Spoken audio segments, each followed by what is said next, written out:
Sorry, good evening. Hello, hello. Gaby, hello. Ghost, hello. Nate, hello. Mark, hello. Jacob, hello. Lisa, hello. And Cave. Fabian, hello. Tux, hello. And Paul the Pilot. Hello, how are you doing? Right, so I'll have to change the overlay quickly. Hold on. There you go. And yeah, so welcome to DCS. It's been a long time. Smudo, hello. Lilienthal, hello to you. Holger, moin. So I do expect today people, well, less people coming into the stream today because DCS obviously is not for everyone. But we have now an aircraft here that is, it's not civilian, but it's less military than the other aircraft that we have. So this one is actually slower. It can do some cool things, and it has a high fidelity flight model, high fidelity cockpit. So and also yes, shared flight, shared cockpit. Up to now, I don't think anyone has been brave enough. So I am on my server. For those of you that have installed the C-130, yeah, if you're brave enough, hop in with me. And I've done a little flight plan around northern Germany. So right now we are, let me see if I can get the map up. Yeah, we are in what's called Wunstorf. So Wunstorf is an airport that actually not far away from my birth town. And so this is an interesting airport because my grandfather was stationed here. And the transport aircraft, so especially now the Airbus M400, they are, or A400, they are stationed here mainly in Wunstorf. So yes, so I have the force feedback yoke. I can show you that here as well. So it is working. Just need to get the microphone in a position there. So it is working with force feedback. Yeah, absolutely, which is nice.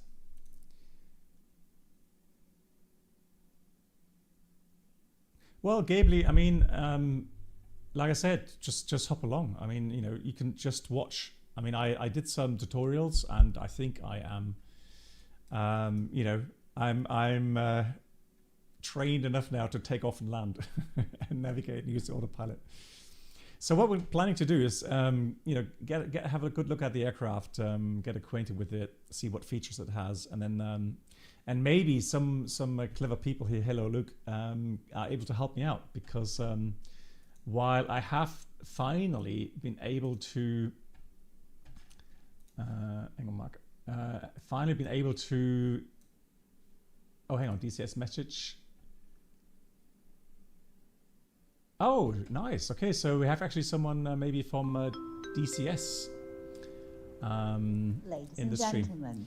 So I don't know who's here. Yeah, thank you, Mark. I have. So yeah, let me see if I do something wrong or if I'm getting stuck. I appreciate you joining in. Gut und günstig. Hello to you. Thanks for the Twitch Prime. Hello, hello.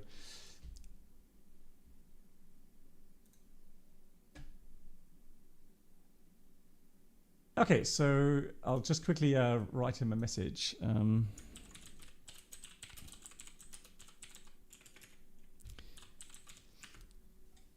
Okay, so thank you very much for that already. Very nice. So I'm planning to do a nice, you know, flight. Although initially, what I think we'll do, we'll take off. So I have a routing planned. No, we're not attacking anyone today. No, no. Today's familiarization. Okay. Take off, land, right? Try not to crash. So the plan is to take off and then maybe actually fly. Well, we'll see. So this is my birth town, actually, Stadthagen. So we're going to fly towards the Harz, and then we'll have a look if we do some low-level flying.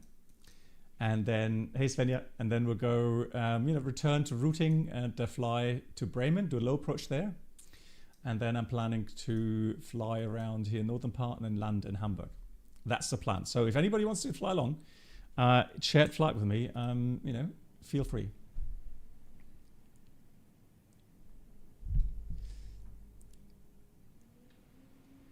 Yeah, so finally, as well, I finally found out how I can set some of these standard viewpoints, which is great. That really, really helps. So one thing, so Mark, I told you that I have, yeah, we're doing some eyeless approach maybe as well. Mark, I told you that I have a hat tracker, right? So I have it. Now the problem is that it is, now that I have the extra lighting on, it's become very jittery. I just think it has a bit of an issue with the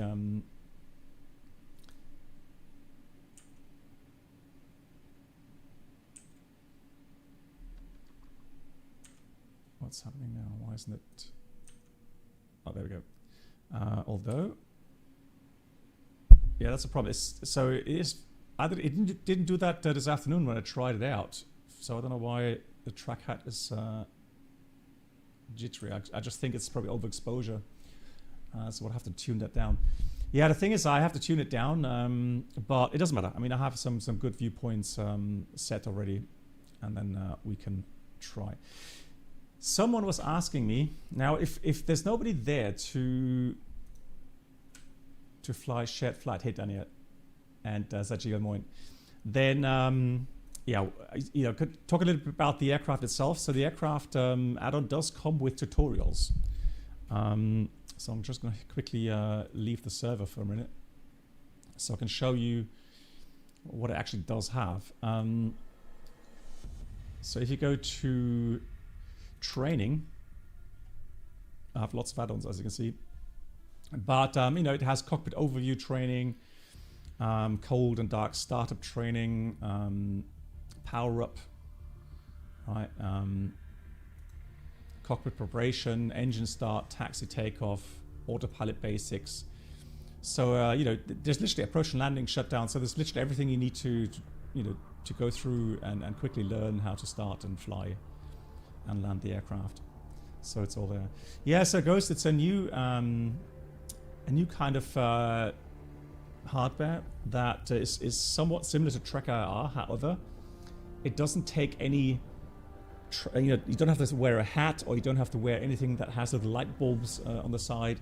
It just scans your face and then it's able to move, do the movement, you know, with your head movement. So I'm not sure if your dad is really into it, but hey, like I said, anybody able to do so, feel free. Also, what is really nice here with the Hercules C-130 is that the add-on comes already with a very nice checklist system, which I'll show you. So it's like, you know, it tells you what to do, and then even shows you where the switch is. So it's something we've seen in Microsoft flightsim come up, and then it shows you the switch, and then once you've done the action, you can tick it off, and he's brave. I'm sure he is brave, yes, but so there we go. So Shift C brings up this this menu, and so here we have a tremendous real-world checklist, and you can see there's a lot of items in here. Obviously, once you've mastered everything, you can maybe use a paper checklist, and then it's going to be a bit quicker. But I do suggest at the beginning, it's a good idea. So you can check these off. Let's reset that list. And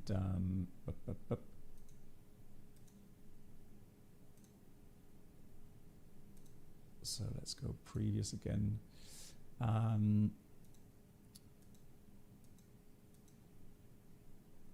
Right, so let's have a power up checklist or power up items, right? Power up checklist. So you can press button interaction keybind to repeat this button.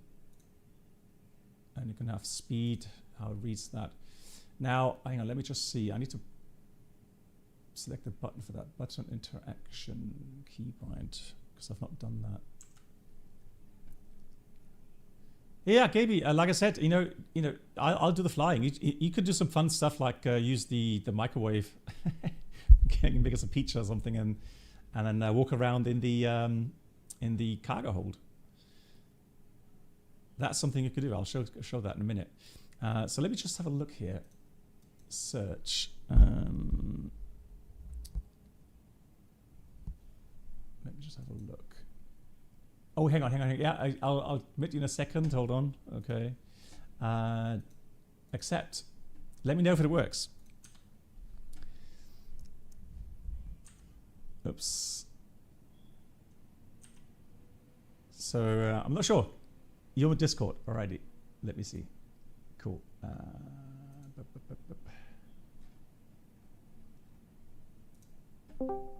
So hello.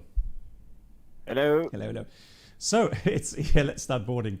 Exactly. So you've joined. Can you move your head or something and then see if the... Well, I'm looking around. Okay. Oh yeah, there we go. Yeah. You're looking down. Yeah. I have my VR glasses on, so... Yeah, cool. There we go. It does GSX work if there's no QB, thank God it doesn't. But yeah, so one thing you can do here is obviously you can go and join the... Hang on, let me see. That's the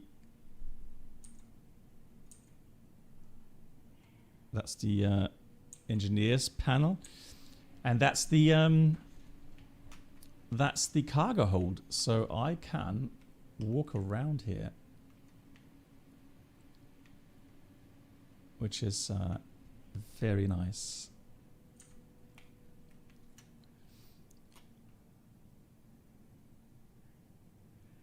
Just, you know what? I had to reinstall GSX completely, and now I actually have, I do have stairs now and things. So quite interesting. Right. Cool. Gaby, thanks for joining. I have to say, yeah. Seeing that cockpit in VR. Oh, you're in VR. Oh, nice. Been flying on it in real life. I have to say the dimensions are pretty accurate. Yeah, I can imagine. Yeah. I mean, we know. I mean, VR. The sort of best VR experience I've had is in DCS, no doubt. Yeah. Yeah. Okay. Then let's fire up the aircraft. There was just one button interaction keybind. Let me see if I can do that quickly. Button interaction. Button interaction. Okay, so what shall we put there? Because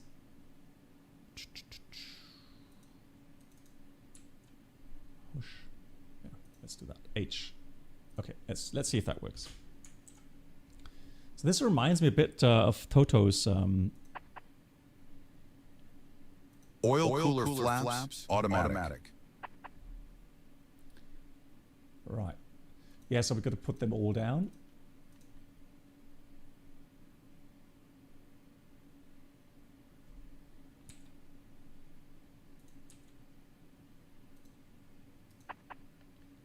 I'm actually capable of putting up that aircraft out of the head, but after that it becomes thin. So there we go, electrical panel. We've got generator switches. Going to put all of these on. Oh, let me go out to L. There we go. I've got a flashlight now. The echo is that? Where's an echo? Hang on. Hello, Jake. Oh, Maverick, right? Or is that from Maverick's channel, Jake? Greetings. The echo. Oh, the echo came from the checklist. Okay, well then we'll just use the checklist. Yo, Jake. Yeah, we'll just do the checklist. We won't read it loud. That's one of Mav's emotes. Fantastic. Okay, so generator switches, we've put them on. Now the battery switch goes... Well, actually, we should first test the battery. So we go power, check left, right, battery on. And then we're going to get our ground crew in here. And then we're going to go with ground electric power on. Chief, turn on the ground power. Copy. Ground power is now on. So okay, be careful, it's going to get loud now. So now we switched to ground electric, or external electric. Oh.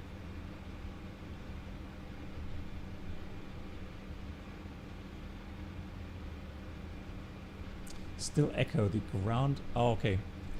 Then I guess. Let me see.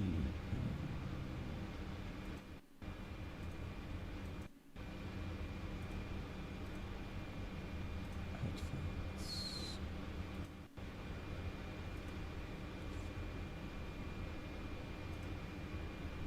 Okay, I hope that fixes it. Let's see.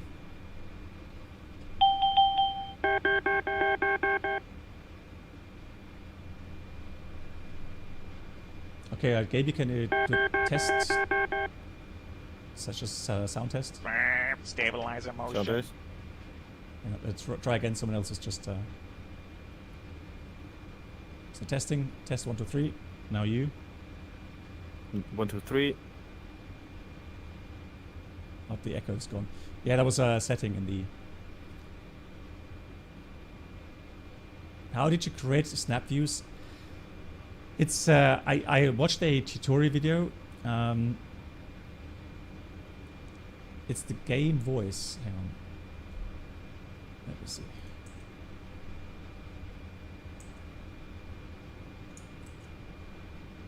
Ice protection panel.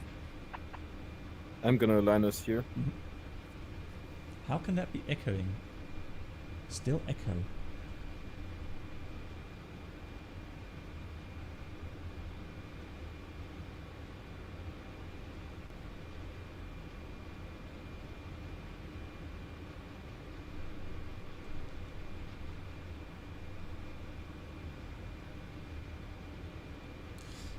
Can you do me a favor, Gaby? Can you just mute your microphone for a second? Yep.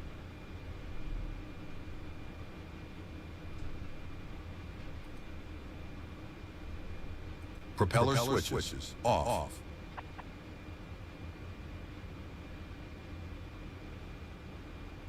Still. How weird. How can there be an echo?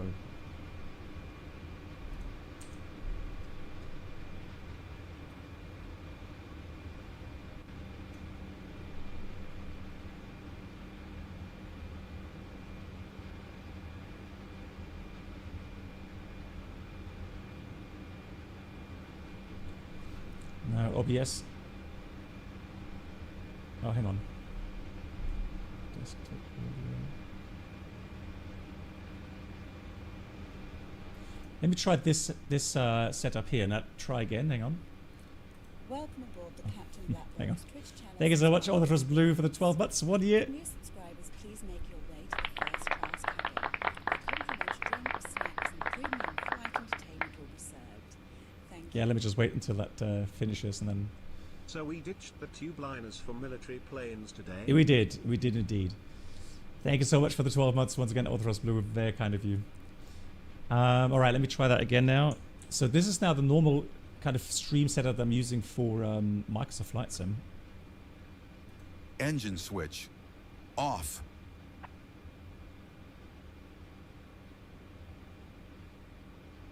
Okay.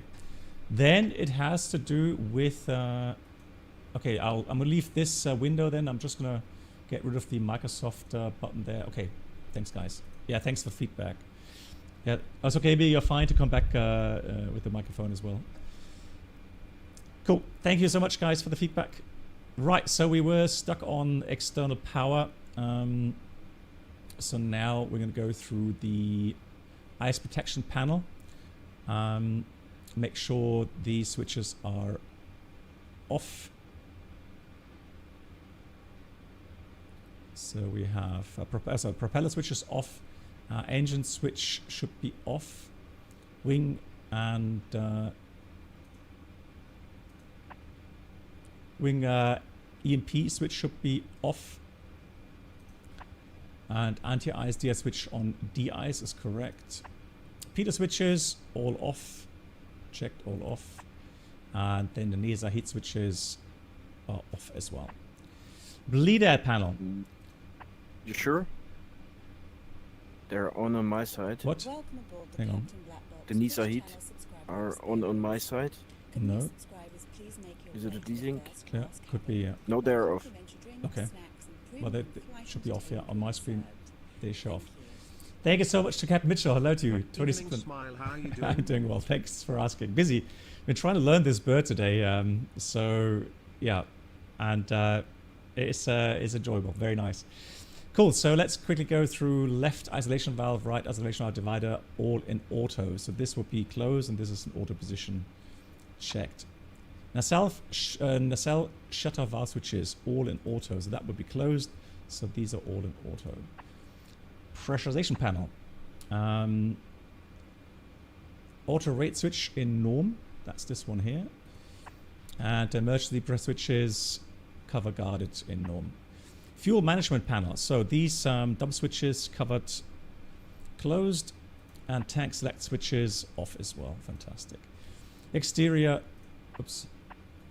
lights. Let's get the red lights on, top and bottom.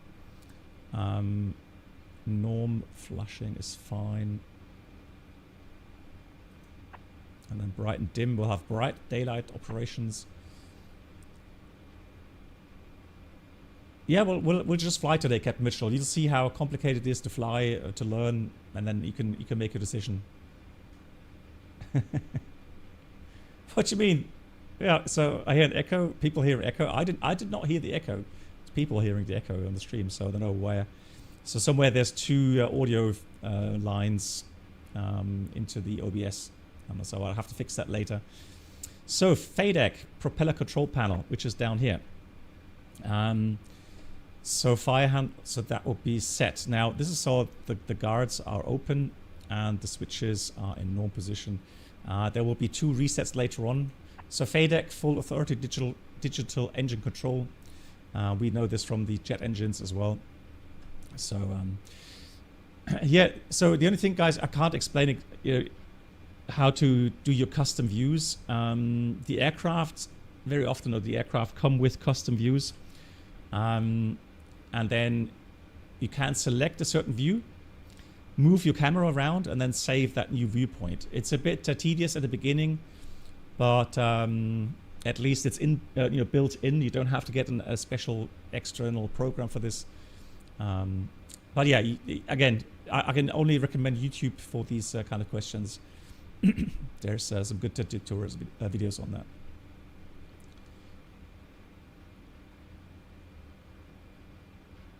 Yeah, the feedback. Oh, now okay. Now I get it. Yeah, the echo comes from a feedback. Yes, sorry. Don't worry about it. Now I understand what your joke was about. Thanks so much. Yeah. A gift from me to you. Enjoy. Oh, the Wussa. sub. So Wussa coming in with 5 gifted subs. Thank you so much, Wussa. That reminds me, Wussa, thank you so much. So everyone that just been gifted a sub from Wussa, so Wussa, please say a big thank you to him. So Micha, Mark, Cold Neighbor, his snoobness, always please say a big thank you to Sim Wussa. Oh, nice.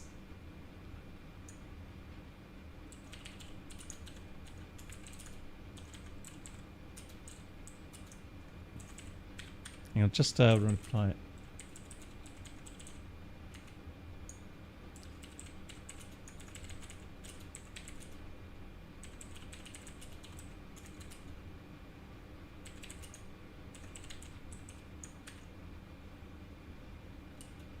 So just asking him how to drop the freight or the cargo, because I've managed to. That's the in manual mode. That is. Right, so we continue now. Propeller control switches there. They should be all in normal, middle position. ACTS switch, whatever that is in on guarded, and prop sync is on. I think it's automatic thrust control system, so you don't over torque and stuff. Yeah. But I'm not sure. Yeah, that sounds very plausible. Plausible, yeah. Oh, so was I? Yeah. Well, I mean, like I said, you know, anyone who's brave enough. So, engine fire start panel is also an overhead panel here. So we make sure all the switches are in. So fire handles in and engine start switches all in the stop position. Right now, all we're doing is just making sure all the switches are in the safe position, right? APU panel. So the fire handle is in as well. And the APU control switch currently in stop. We'll start the APU in a minute. EOT switch is in armed and pinned. And the wiper switch is in off. Underfloor switch is currently off. Landing gear lever is down. We see 3 greens. Motors left and right switches hold. So these are the landing lights. Light switches off. Landing light switch off. And taxi light switch is also off. Yeah, exactly. That's true. That it seems like a lot more things compared to an airliner. Hydraulic panel. Really, so this afternoon when I started with the aircraft, I was going nuts. I was going, where on earth is the hydraulic panel? Like, you know, it's like literally all the time. It's on the overhead panel. No, not here. It's actually here. So right of the landing gear panel. So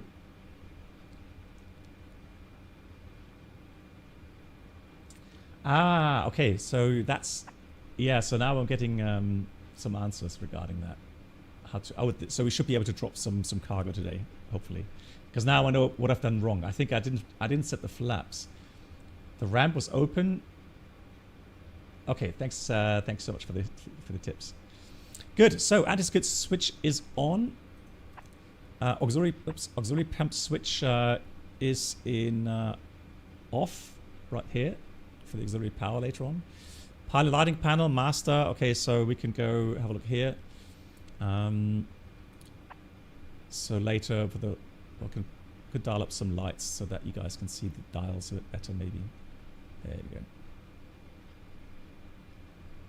Yeah, make it a bit brighter for you guys. Radar master is here, is off. Aerial delivery panel, which is which is down here. This is what I was talking about later on. Hey Daniel.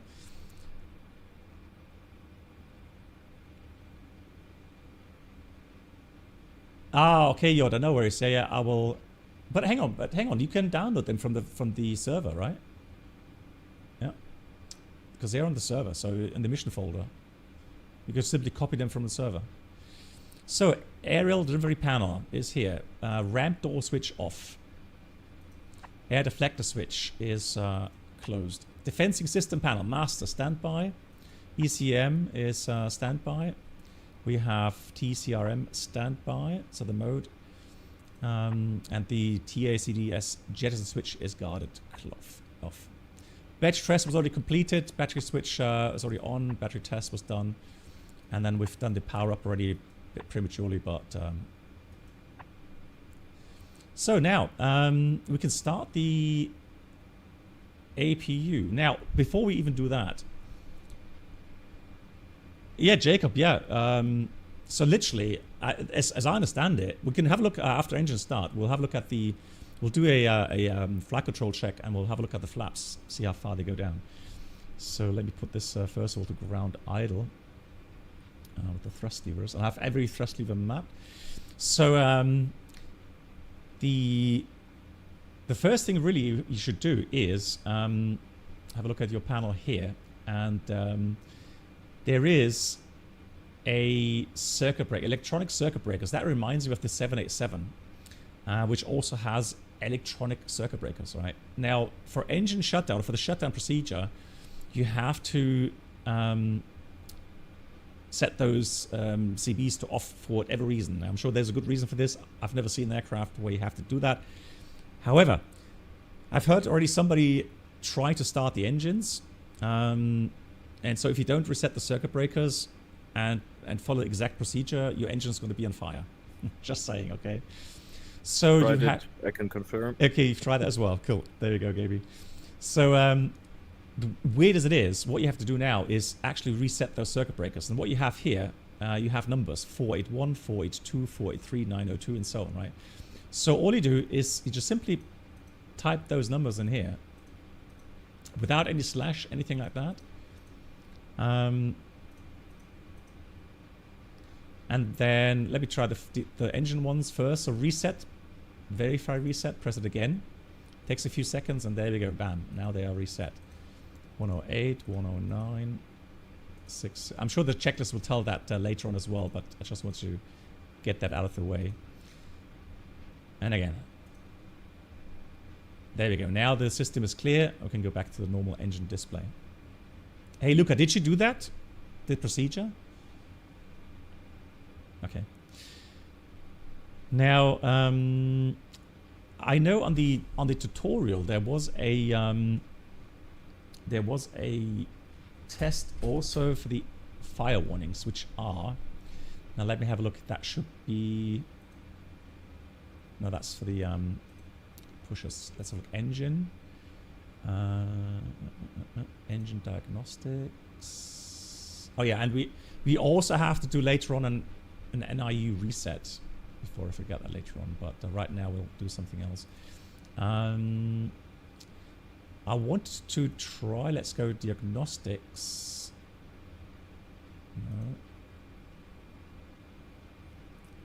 No. Okay, do you know where you find the engine fire tests? Could new No. subscribers please make your way to the first class cabin, where complimentary drinks, snacks, and premium And food MDF, are thank you so much for the served. 43 months. How are you doing? Is it pre-flight? Yeah, there we go. Pre-flight. So we can do smoke detector test. APU fire, engine fire.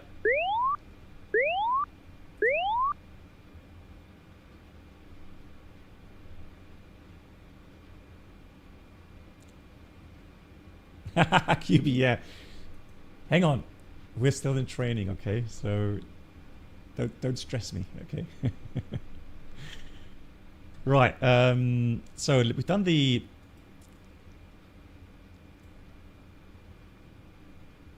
fire test, so let's have a look here. Let's listen to the...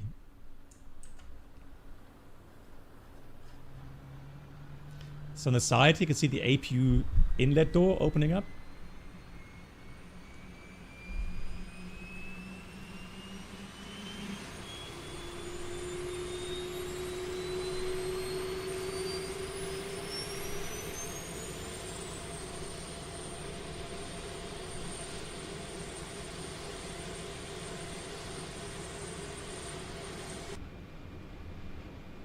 Okay, Luca, yeah, that's hopefully the way to go, right?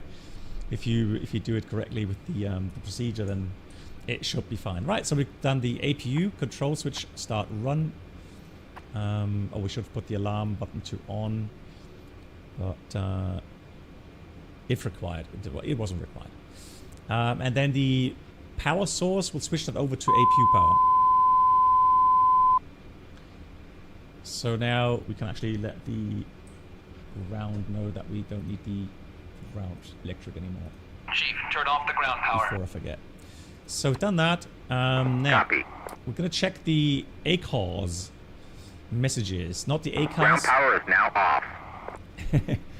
So we're gonna do the check the messages here.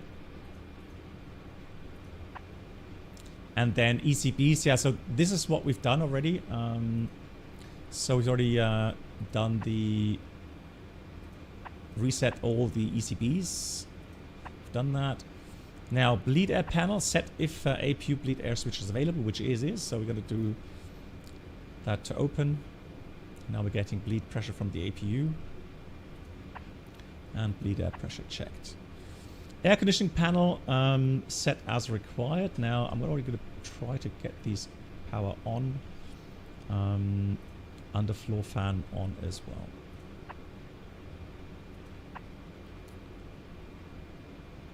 There we go. Underfloor switch fan, fantastic. So fuel quantity and distribution. Now before we go on, let me quickly. So right now we have maximum fuel, right?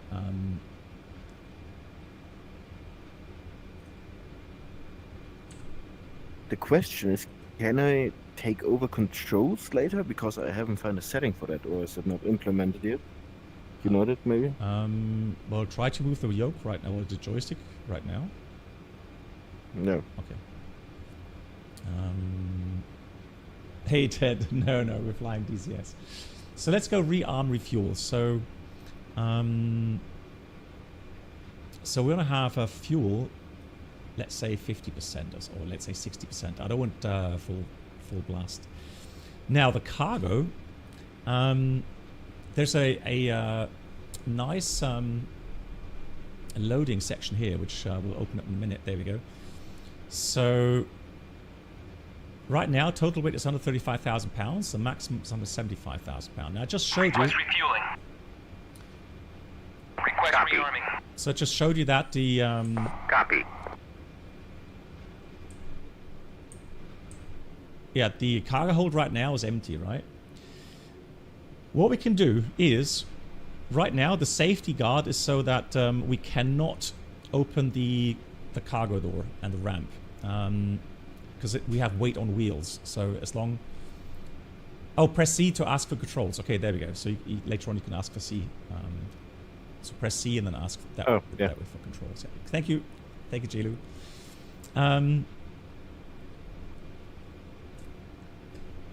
I removed it again. Or you just deny it. What do you mean? I think you need to deny it because I okay. can't take the request back. Okay. Yeah. It's just hidden behind that screen here. Okay, there we go. It says you have control now. Okay. No. Well, I have control. Okay, I did it. Cool. So what I'm gonna do is no nearby cargo to stage. Now the question is ramp not open. Okay. So what we're gonna do, we can actually.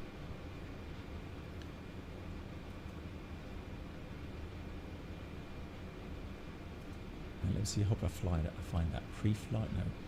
No. There's a.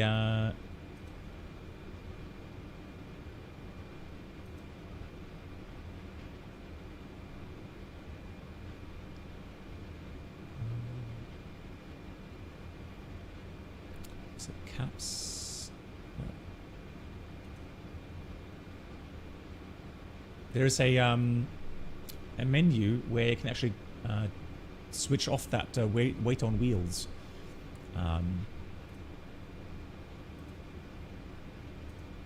me just see. System status, engine caps, PFD, defaults, lighting, pre-flight.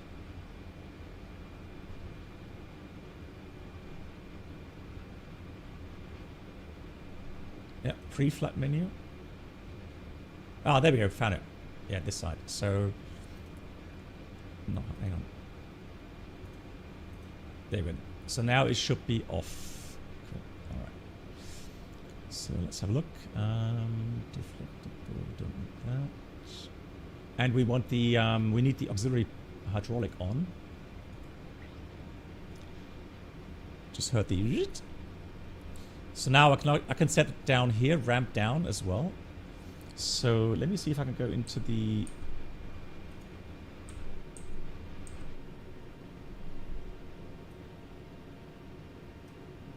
Oh yes, nice. So now we can see the position of the Loadmaster.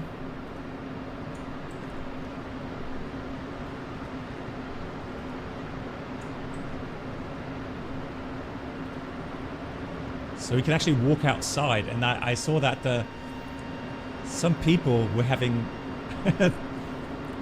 the meme. They accidentally walked into the spinning propeller and killed themselves that way. So when you do this, you have to be careful. But that's a nice feature as well. Refueling complete. That you can walk outside. Now, stage no nearby. So how do I add? Oh, there we go. So hang on. So I want some barrels.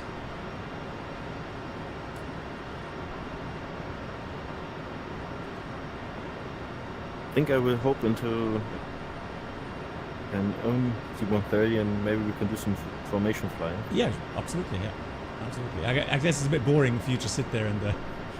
Yeah. Sorry for that. Rearming complete. Oh good, oh good.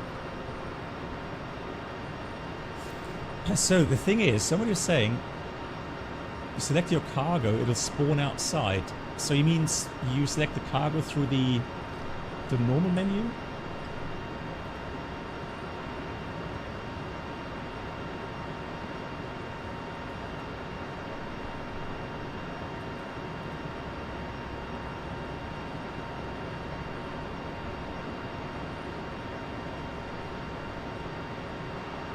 Enzo, hello to you.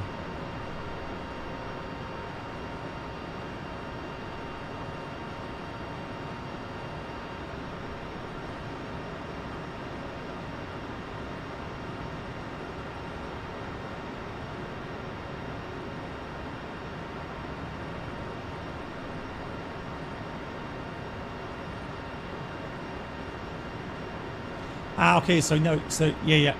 No, so just hearing from the dev, what are the devs, you could do that in the mission editor. Yeah, so mission editor, I didn't know that. So yeah, mission editor, and then you can have the cargoes loaded outside. We'll do it next time. I'll practice some more, and then. But what I do want to do, I want to have some.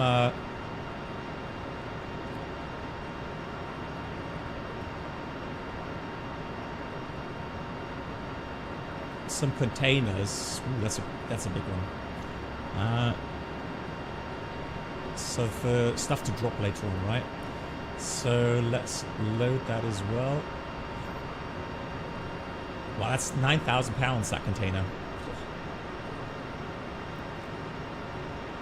Let's have a look. Oh. Now we'll take that off. That doesn't have a chute. That's potentially gonna kill someone.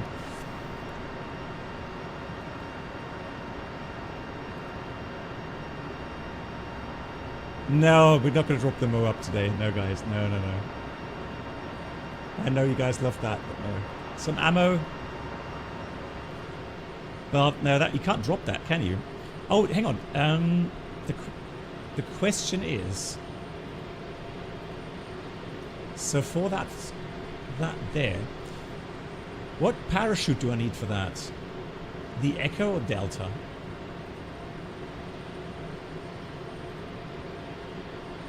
Like 2 chutes or something?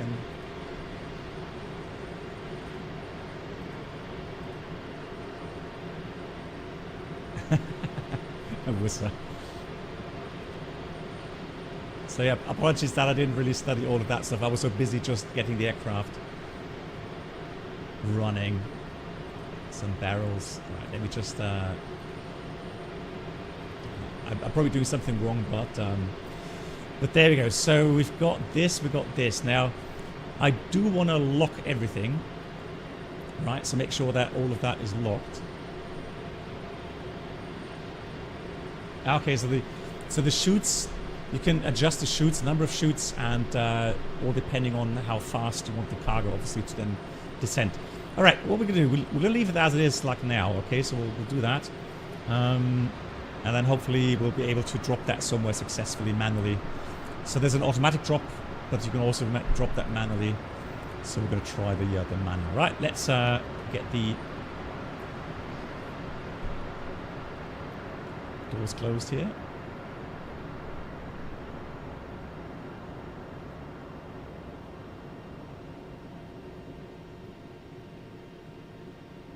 No, you're joking, Olaf's Blue. What? Airbus has recalled A320s for urgent issues involving intense solar radiation corrupting flight. You're joking.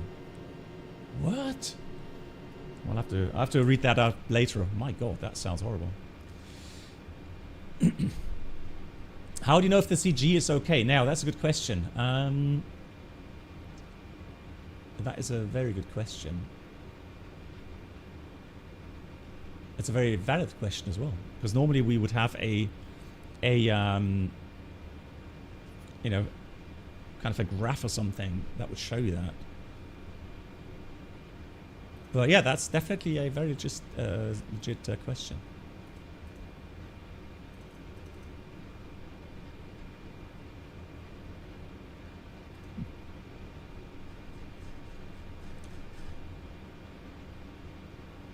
Thank you much, Autofrost Blue, for the link. I'll read that later. Cool. So fuel quantity distribution. Now let's have a look again here. So now we got 43,000 pounds of fuel, a little bit less. Then the trim tab indication. So here we have aileron trim, we have rudder trim, and the elevator trim.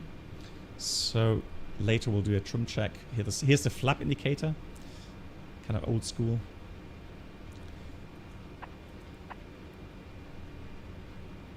So that is checked. So now we want to take the power switch.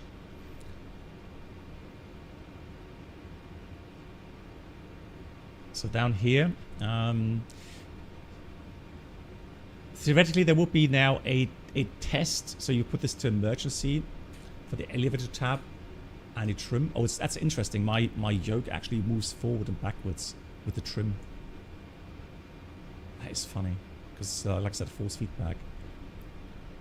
So I can feel the trim move. How funny.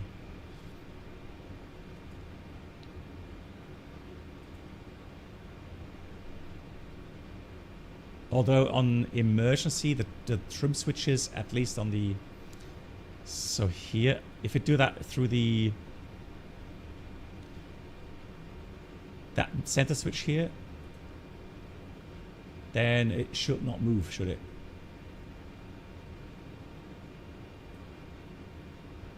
Because that's one of the tests you do.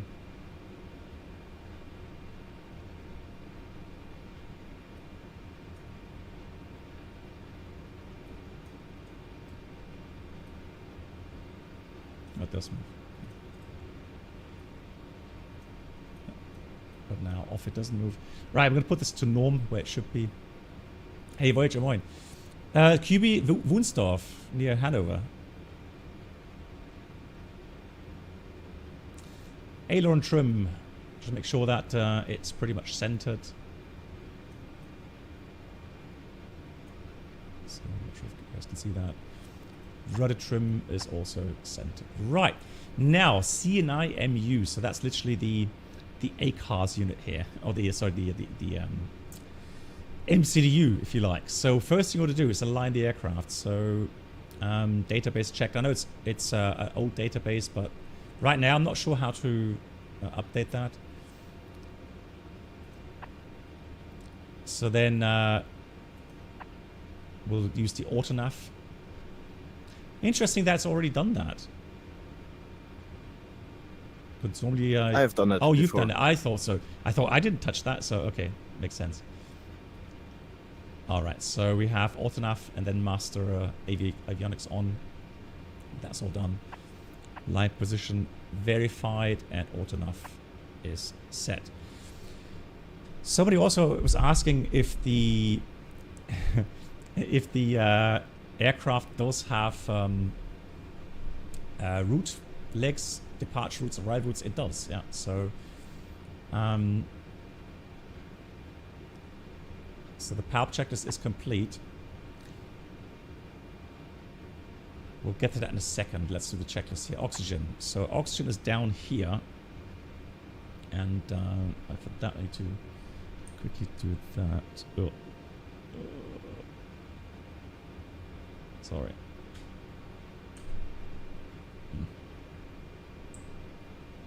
There we go. So we've got toggle lever to normal. Yeah, that's normal. Dilute lever is 100% oxygen, and the supply lever is on. Checked. APU alarm now goes. Well, it should be off. That's all done. Now, CNI equipment. So now we want to have the CNI data transfer. Now, I'm not sure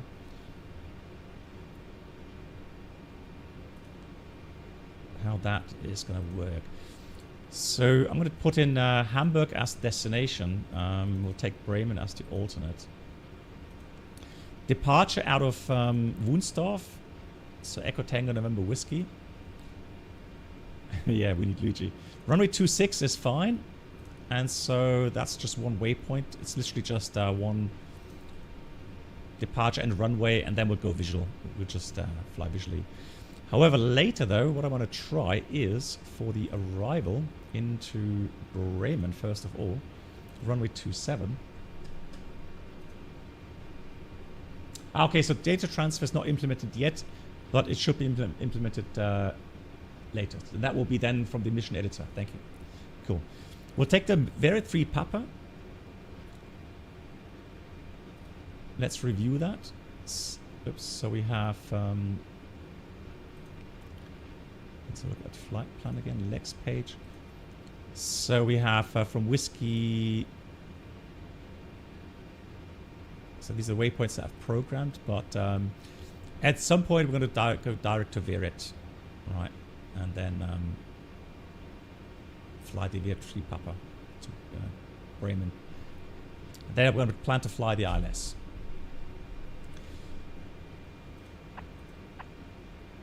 So another thing we want to do is we're going to enter the performance weights. That's very important.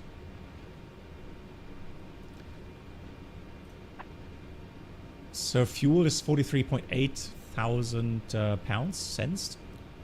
The operating weight was 86.2, so the gross weight right now is 130 tons.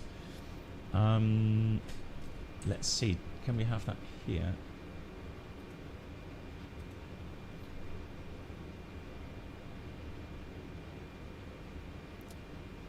Well, it says here 160,000 pounds. Yeah, Fishbone, hello. So, let me have a look. Cargo.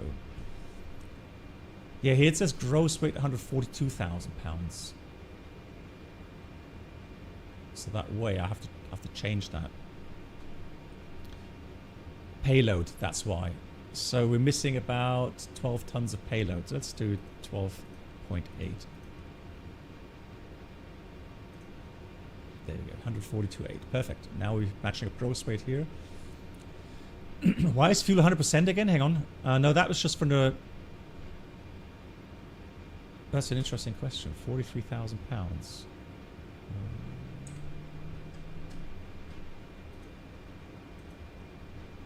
Oh, you're right. Request refueling. That's strange. Yeah, good Request catch. rearming. Copy. Right, let's see if that works then. Well, we'll check that again in a minute. So, then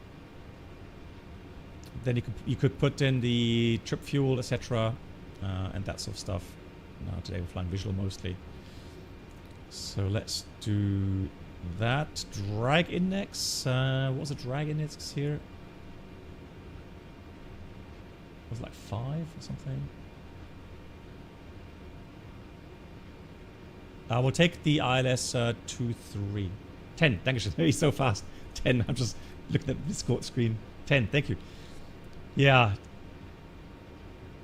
Cool. And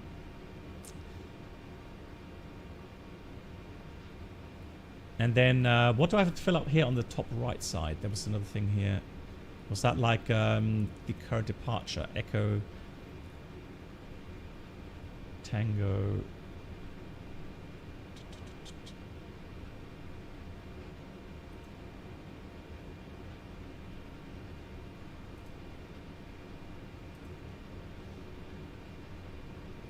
Echo Tango November Whiskey.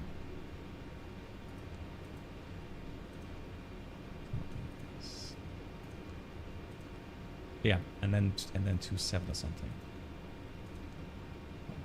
Not found. Runway not found. What? Oh, sorry. That's here. Hang on. Departure arrival. Departure 26, not 27. That's why I was complaining. There we go. So now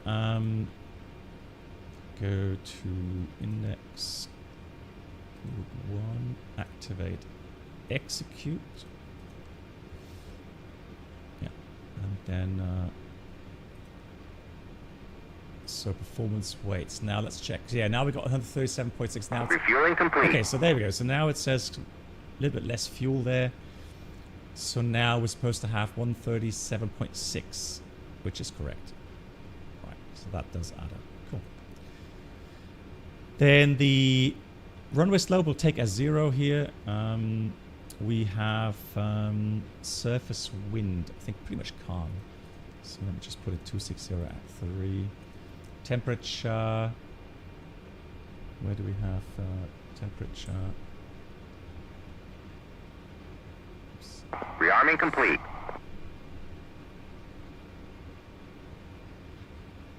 Yeah, I think that was like 18 degrees or something.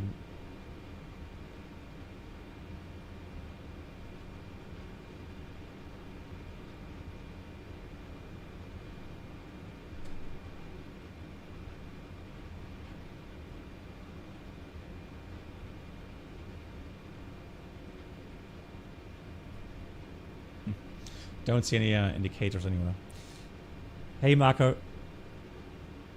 Yeah, the thing is though, so Marco, now normally, you know, be it an A320 or 787, 747, you name it, 737, I feel fairly at home. But here, I have to admit, here I'm a bit outside of my comfort zone. So, I'm definitely struggling. Gute Vorwärts, wie geht's? Bis wieder zurück. So Baro, I'm just going to take standard. I think that's what we have set for the... although I could put in 1013 as well. There we go. Good. Takeoff data. Now this is the important thing. So power is 4705 horsepower. And...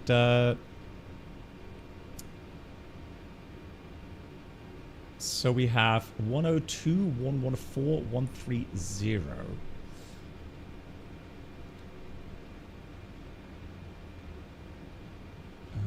Next page. Next page. Climb altitude. We'll go load level first of all.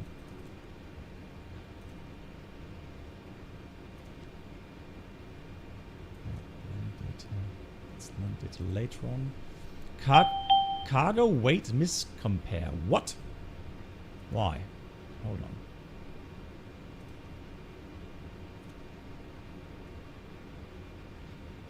That should be alright. 137.6. That's what I have here.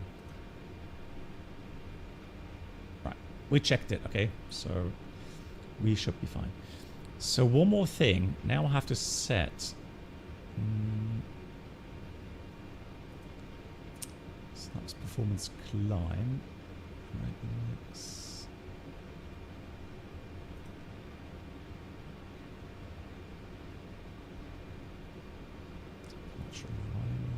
That's set. TLD init. Right.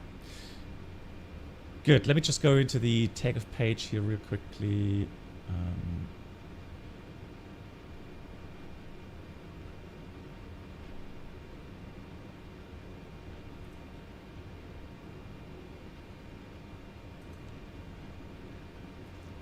So, takeoff data. So 102, 114, 130. Oh, yeah, so I've got to put this to... the warning for radar altitude. Let's try and put this to 100. Horsepower. Now, there was a... so take some value minus 200. I think on the test mission, I'll put 44 in here. Not sure why I can't set the speeds.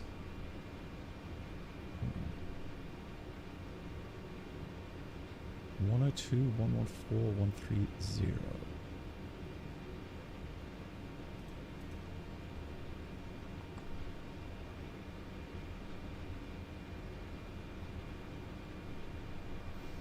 I'm gonna set altitude 3000. That's set.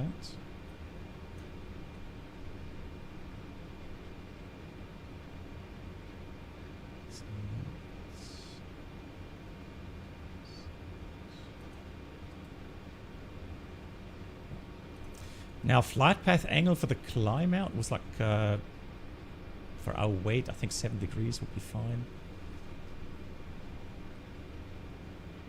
Yeah, again, the sounds, etc. Brilliant. And of course, you know, when you get at some time, don't know exactly when, we will get the dynamic campaign missions. Then, yeah, it all makes more sense to have cargo aircraft, cargo helicopters to get, yeah, to get the supplies in, right? Good. I'm not happy, still not happy with the indicated airspeed setting here, because it's currently on 95, and I had it earlier. I was able to set it. Oh, there we go.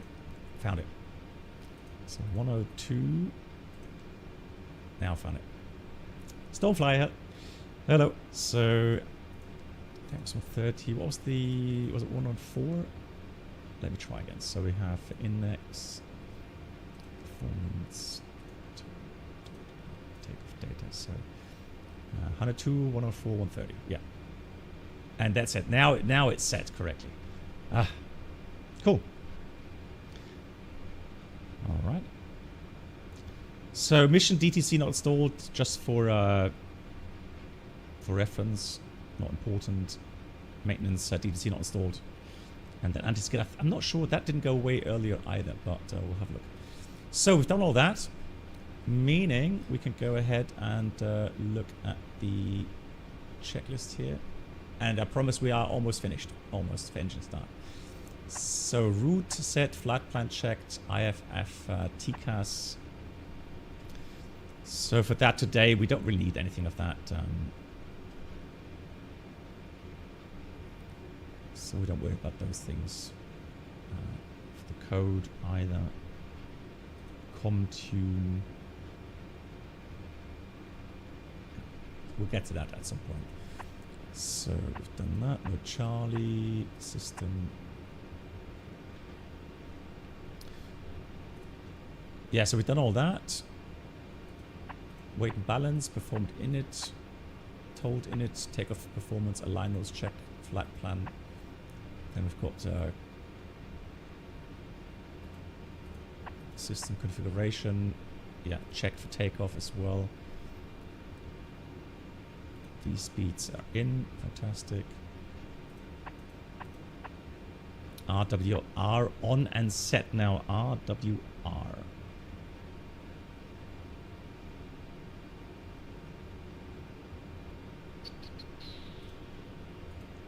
So let's put CMDS fail.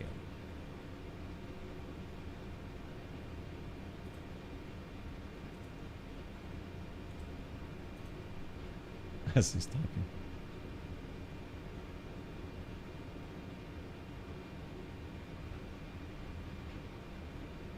Okay, it must be on there as well. Hold on.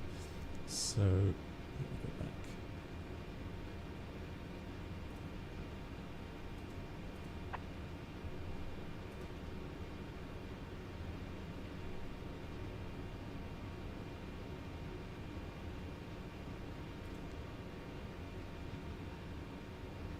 Looking. So these systems are combined, so it must be on in the CNI as well. So mission. Okay, hang on. Mission. Mission. Ooh.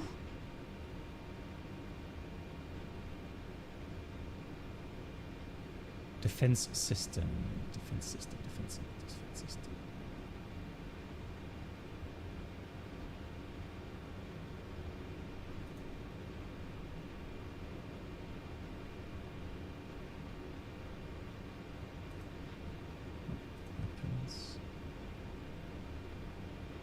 What index? Okay. Index. Sorry. Index. Next page. Yeah, there we go. CNI config. No, hang on. Not CNI config. Disregard. Index. System control.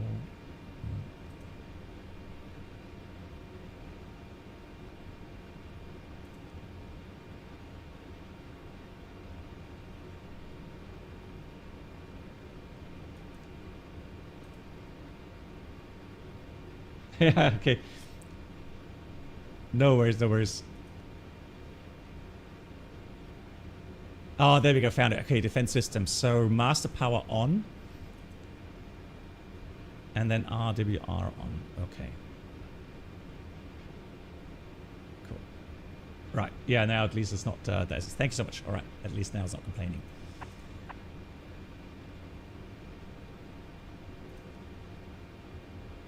So MWS is on, and we have... so we have to all... Yeah, we have to do these systems on. Okay. Gotcha. It is at least... Well, it's still a military aircraft, right? Gear control, cap select. Right, HUD. Okay, so now then, let's have a look at the HUD. So here's the HUD.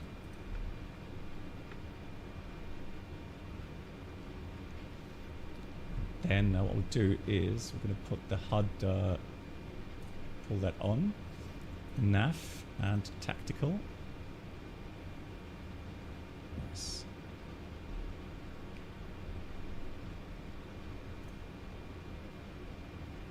Nice viewpoint here. So that HUD is very nice. Nicely set. HUD setup is done. It's done. Good. Then system status display. So we have electricals.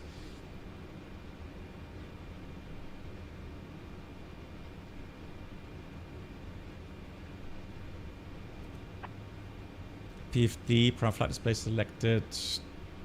That's done through here. We've got the engine display up. Engine display is up.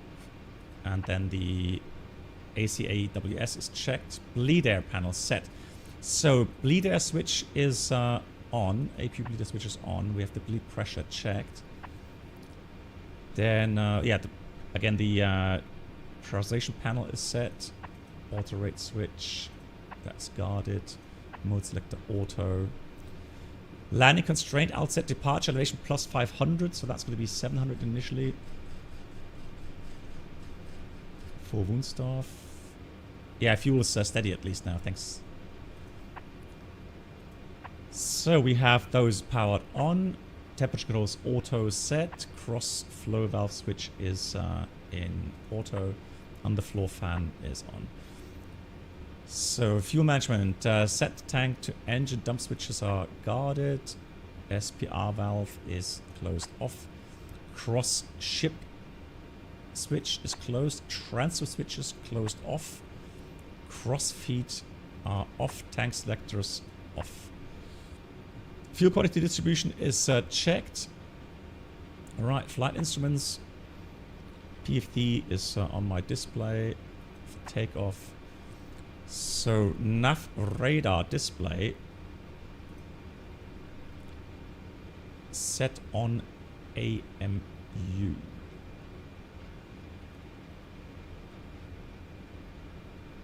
So we can have overlays. So we'll have nav aids as well. RWR is on. Flight plan, that looks good.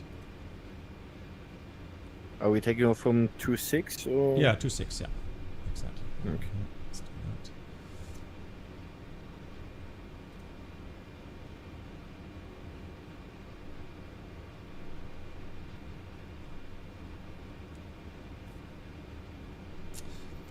So nav radar. Okay, let's put that on 3. Yeah, let's put that on 3. Heading course set for departure. So, oh, there's an F-16. Nice, it's ready to go. Cool. So I was gonna set for departure. Let's set a heading.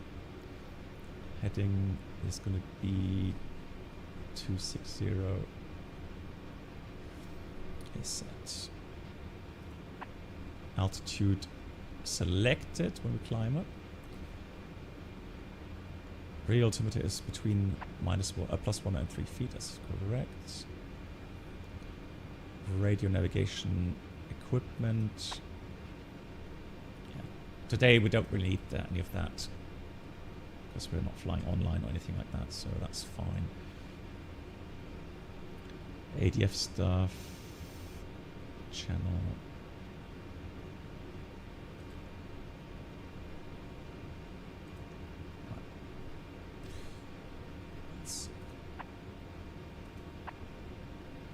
Whatever that is. So ramp controls, so that should be off. Yep, that's off.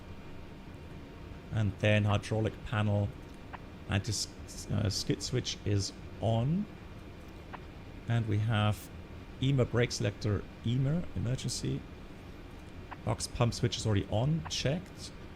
Engine pump switches, those are all on. And the suction boost switches, they have to be switched on as well. They are now on. Parking brake set, pressure checked. Before starting engine checklist.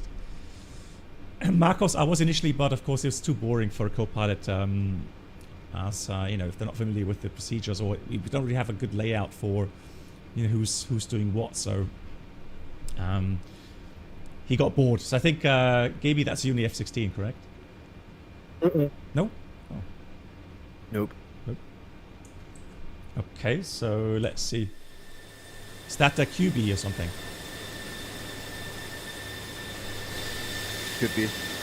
Oh, you're already waiting at the holding point. I see you. Yeah. Sorry, you're burning fuel. That's QB then. Yeah, so QB, we could do maybe some nice air-to-air screenshots. So where we have the cargo door open and then you fly close up. You're good information flying, right? So, cool. Good, so we've done that, so now we're good for engine start. So NIUs, that's an important thing. So we have to reset the NIUs. We go to engine, we go to, hang on, diagnostics. Then we go to NIU reset. And that's just something we have to do. Reset these, each one of them, reset. It's very important to do so.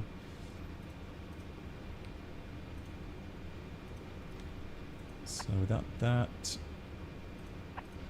power levels, ground idle. So here the engine diagnostics, those show the PLA, so the prop lever angle. So that should be around 17, right, for engine start. Otherwise, you're going to get problems. If they're too far in the beta range or out of beta range, they will not start. So if I show you the levers here, they're in ground idle pretty much. Now, the ground, that's also very important. Low speed ground idle buttons, these here. Low. Exterior lights. So that's all set already. We've got the beacons on. FARDEC reset.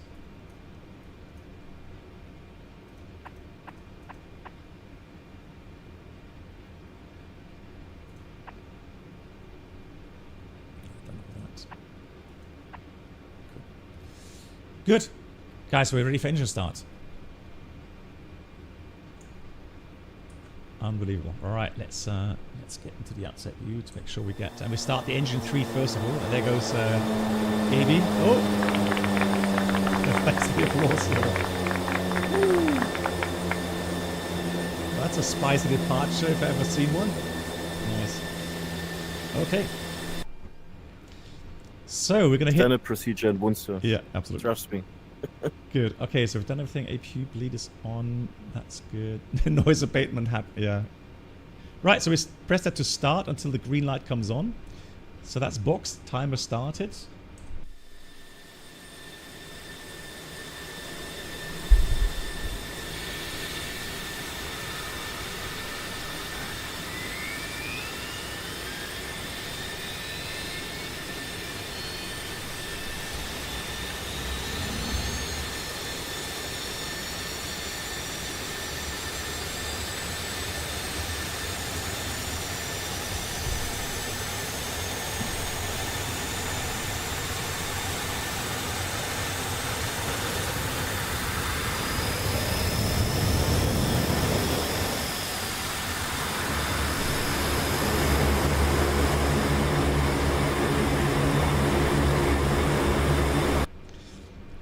Nice, beta range, so that's started. Let's start engine 4. Same procedure.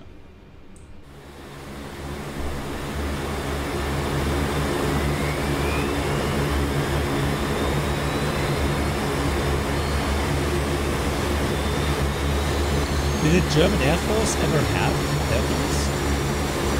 Yep. Pretty new, actually. They're stationed in France. In cooperation with the French Air Force.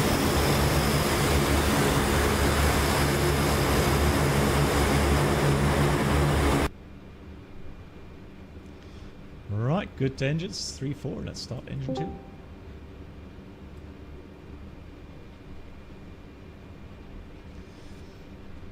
Always takes a while to show something there because the aircraft shudder a bit. So now the NG about 20%. We'll see fuel light up, EGT rise, or MGT as it's called here. So Lucas says they still use them. Ah, okay. Nice. It's strange that I've never seen that.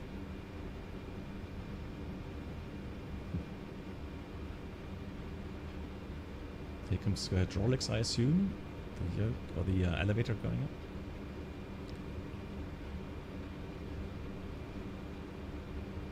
That looks good. Let's start engine 1. Oops.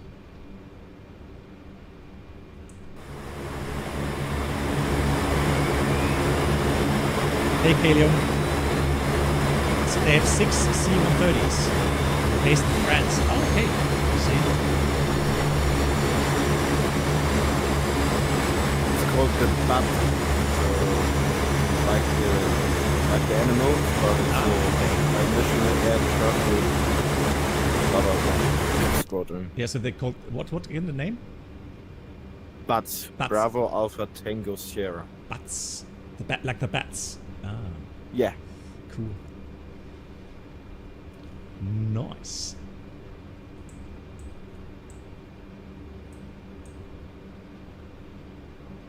He's flying. Steep climb there, cool. Right, that looks to me like a good engine start. Now let's do the checklist. So we've got that all done. So engine system status page checked. Looking good. Bleed air switch from APU. Let's close it.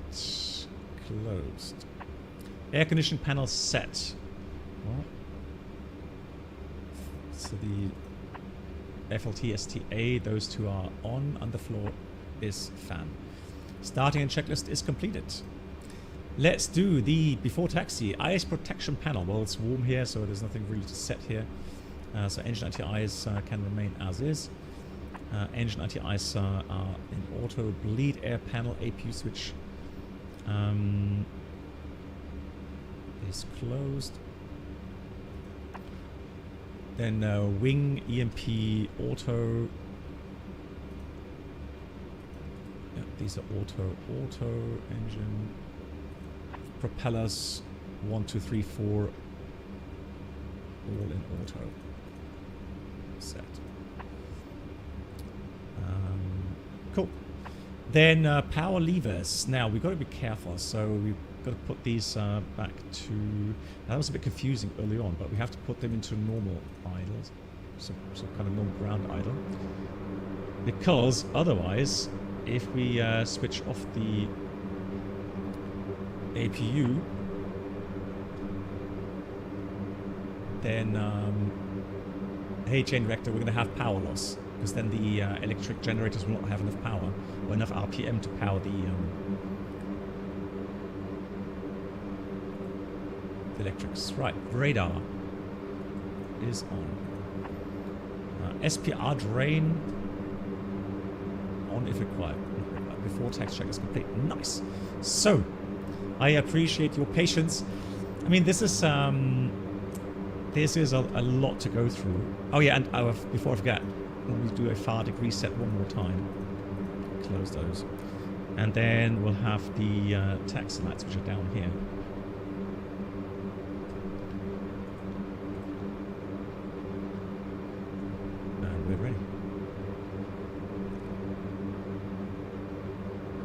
Yeah, QB, I think you can dial them down a bit. Let's see, so if I go... So we have ray tracing. You see that now? It's a bit blurry, although they're still there. You can just see the bits clearer with ray tracing high. But yeah, they are very, very visible. Good. And that's it. So what I'm going to do, sorry for the, again, for the jerkiness here with the truck hat. Try to apply a brake with the C-130.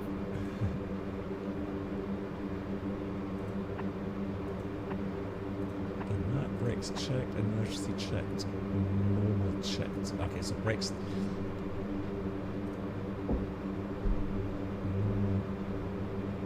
So F-16 taxiing up. There we go. QB, show me the way. Let's get this big bird taxiing. Which runway? 26.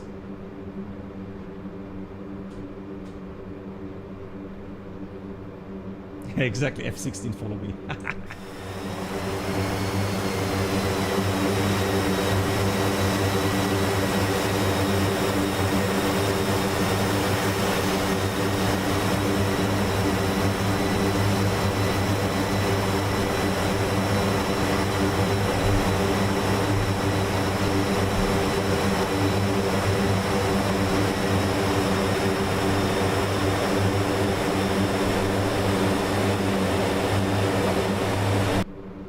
Let's go back into the flight deck. So it's quite cool to see the lever angles there. And you can still see we are in the beta range of the props.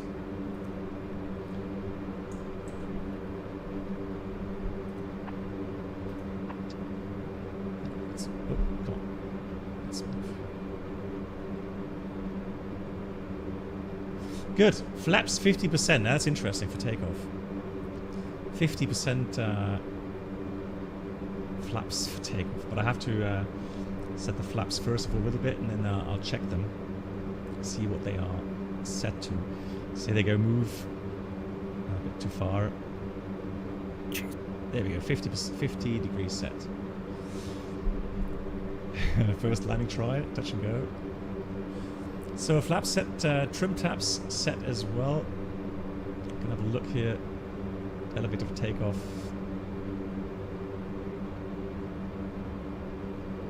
So I'm just reducing the thrust just a tad.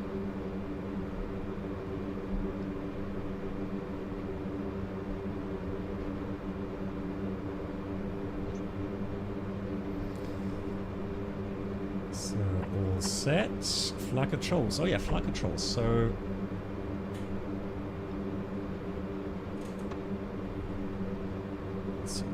center line here. There. So let's go back to view. Someone was asking regarding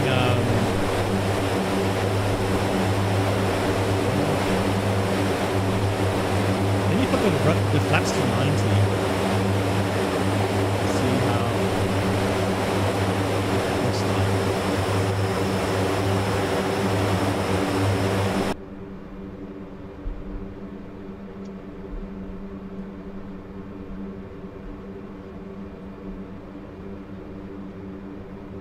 Yes, that should be 90. It's not really 90 degrees per se. But it says 90. Interesting. Sounds like there's a swarm of bees behind me. So let me put that back to...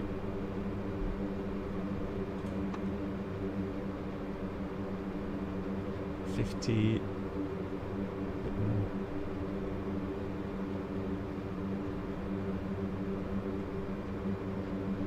It's interesting that flap lever's like, it doesn't have notches. That's 50.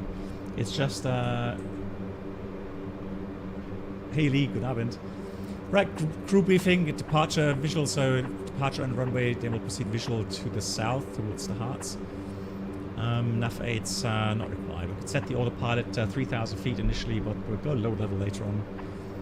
Flight path angle set, minimum set. Alt select 3,000 is set. Flight director mode is on. Let's find that. So APU now, we can set the APU to off. I'll do that in a minute.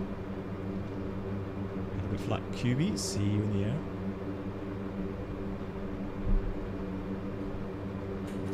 So we're going to switch the APU power off and then the APU stop.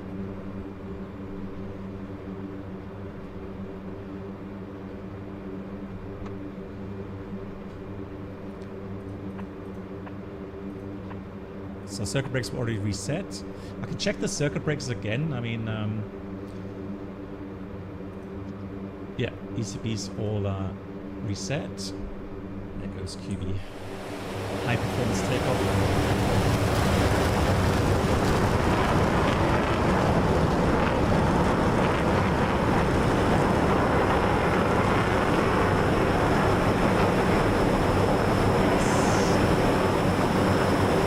Sounds like right here. Now, of course, we're not going to be that fast for good reasons. Oops. So that is set. So flash bright, that's all good. That's set. Strobes on. First sector's clear.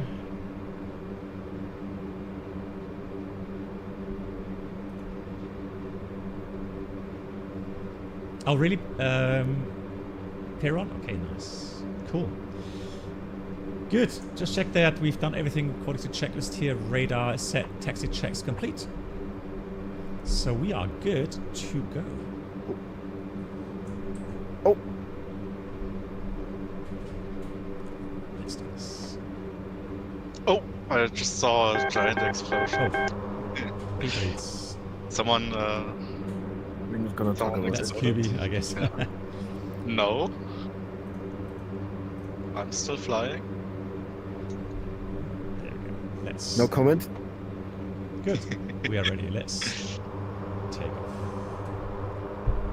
Was a touch no-go landing. Yeah.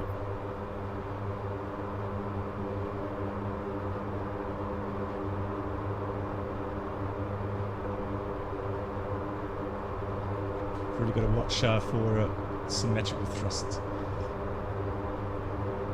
So I'm not sure. Can I put the oil thrust on? No, not yet. So here's V1 and rotate. Nice.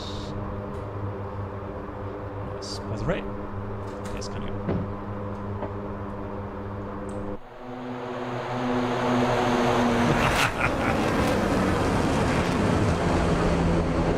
This plane is so slow, I don't even know if formation flying is possible without holding an angle of attack of like 45 degrees. So accelerating. We're going to start retracting flaps. Then, what I like, I don't know if you probably can't see that even on the video. It's so weird. It's one of the first aircraft. Flaps are coming up. The first aircraft that, yeah, exactly, Mark, the Blue Angels, JATO, right? Crazy. So where the yoke actually moves. So when I press the elevator trim, the yoke centers in a new position. So you get instant feedback using the elevator trim, which is great. So what we'll do, we're going to have heading here, and then we're going to fly auto thrust on, speed to 50. So now we can see auto thrust. So we've got manual flights with the controls, but the auto thrust now maintaining a nice 250 knots. You can check the flaps are up. Fantastic. Nice and stable. Now, beautifully trimmed. So let's go through the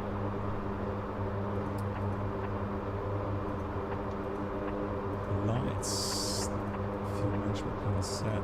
Box down, check before takeoff check. So gear is up. Gear handle lights are up and out. Flaps are up. Lights set. Landing lights as required. Okay, so we'll switch off the taxi lights, but we'll leave the landing lights on because we're doing low level flying. AV, is that good evening? Too low, terrain. Yes, ma'am. Oh! That's one thing I have not found out. So the warning, so when he said, pitching Betty says altitude or whatever, there must be a button to press to silence those warnings, but I've not found it yet. Now, aux pump goes off, not needed anymore. And then pressurization checked. Yeah. Cab now to 700 feet, fantastic. I have to take the checks. Cool. So the C-130 unfortunately does not show up on data link. Ah, okay, so I'm currently heading... So kind of don't know where you are. Yeah, so I'm moving currently heading 170. Do you have Delta Lima Echo? You can tell the frequency here.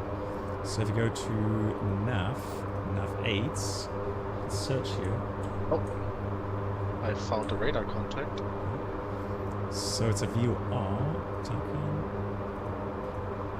Oh, that's interesting. It doesn't find it.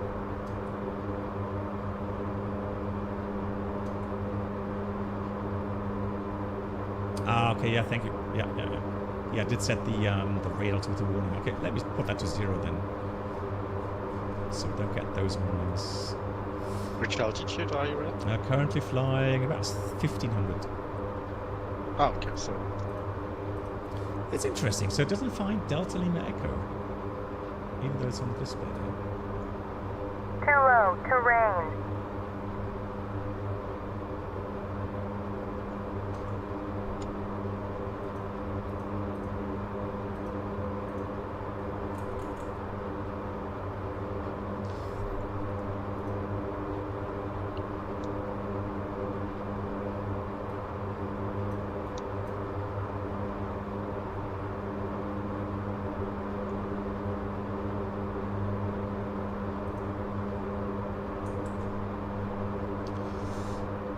Let's have tours. Overlays. Tactical.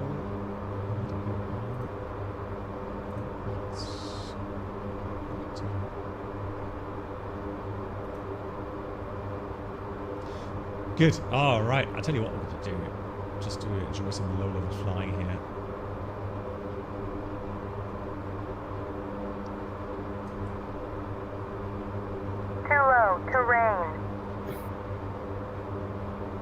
There are these abbreviations. TORS can be disabled in the AMU, right? TORS. That's TORS display, right? Oh, here. Ah, okay. So we can have stall warning off, push on, verify on, TORS off. Ah, there we go. Now we've got TORS off. Cool. Thank you. Nice. So we can fly this two-handed, just like a big bird. Too low, terrain.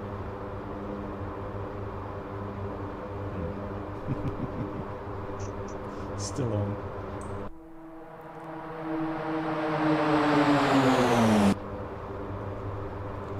Tactical. Okay, tactical. Terrain inhibit. Ah. Okay, that seems to help. I think I just saw someone behind me there. Oh, that's the F-16. So at least he's... Trying to not overshoot and not stall at the same time. Yeah. Kinda... Difficult.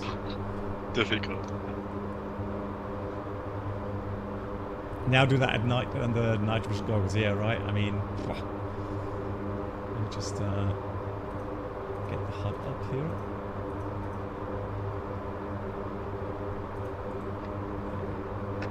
It's a better viewpoint here. Is there a tanker version of it? I don't know. So, at the moment, I don't think there's a tanker version available. So I've not really followed on exactly what's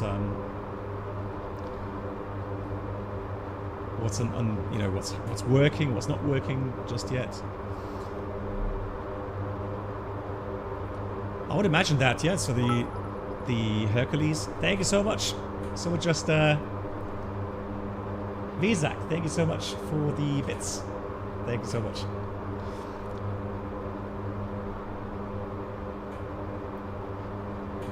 Hand flies beautifully, and what I like again about DCS, especially now with the force feedback, it's just you just feel the weight. So the way you input. If you watch some real-world cockpit footage of Hercules, so when the pilot does his inputs, there's just a little bit of delay into the aircraft. How to select waypoints? Yeah, so what you do is you just simply go on the legs page. So then you can go direct to, there's a direct intercept. And just like any other MCV really. So we could do Whiskey 2 and then execute that. And that way it would tell us go back to the waypoint that we've planned. But right now I'm just doing visual flying. 1,000 to go. It's 1,000 to go. That was because of the 3,000 we set initially.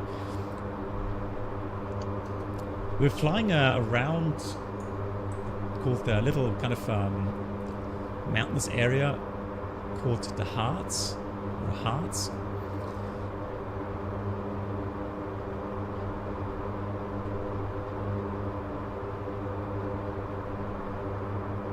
I know the last time we flew here, we tried to find the Brocken.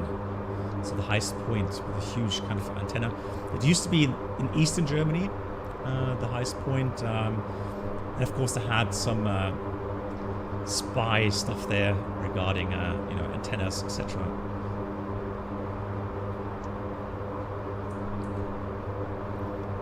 Check altitude. These days it's Check altitude. okay, this one. So check altitude. How can I Check altitude. how can I Check altitude. kind of Check altitude. have that Check altitude. silenced? Check altitude. Check altitude. Check altitude. Check altitude. Check altitude.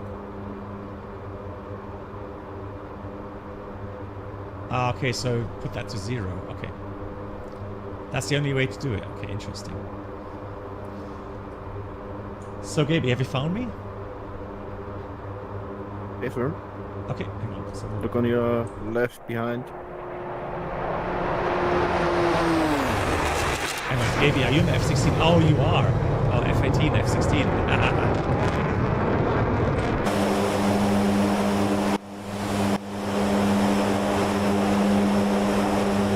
Okay, well then, let me get into a nice, stable path here. Yeah.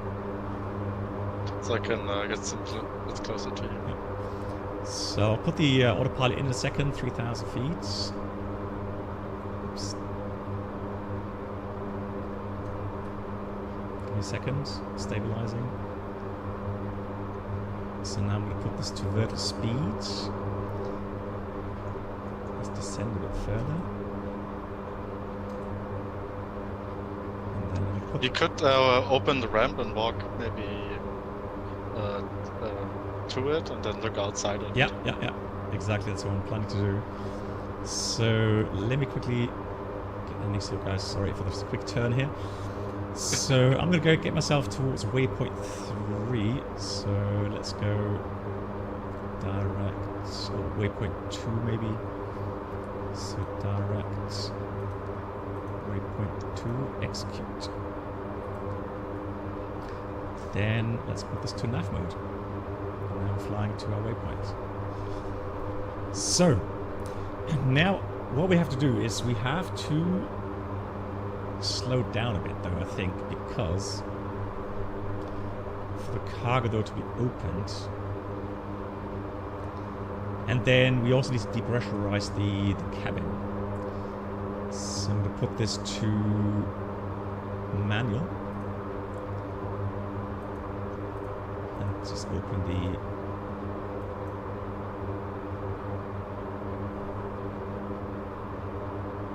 So now we'll see the cabin altitude climb to 3,000 feet, and hence the cabin differential pressure going down. Then once that's equalized, we can open the cargo door.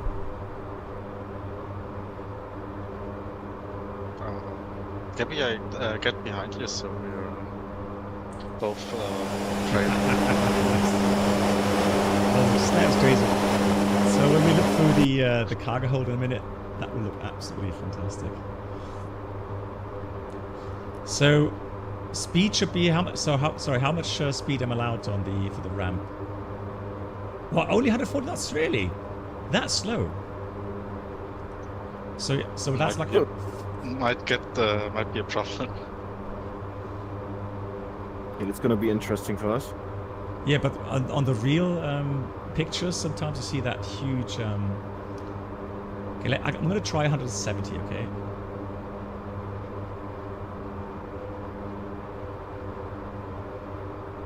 It will shake a bit above the speed, yeah. So we've put some flaps out.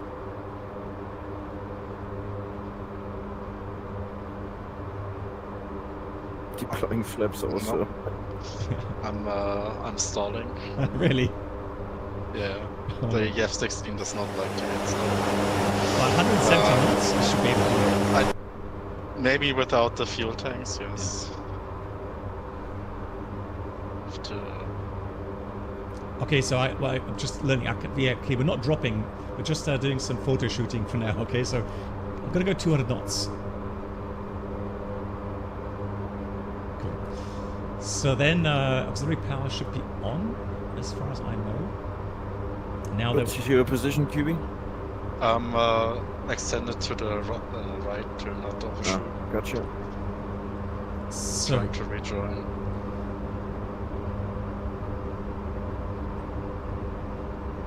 flaps are 50.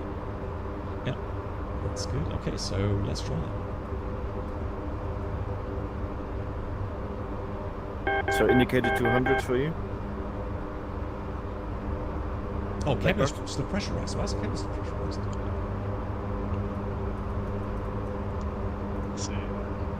So IRL, you would have to be so careful with this because, I mean, over 1,000 feet per minute rate of climb for the cabin. That's a lot of pressure on your ears.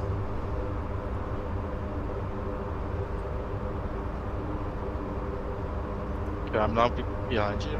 I dropped my fuel tanks. Nice. Okay, so I'm out at 200 knots.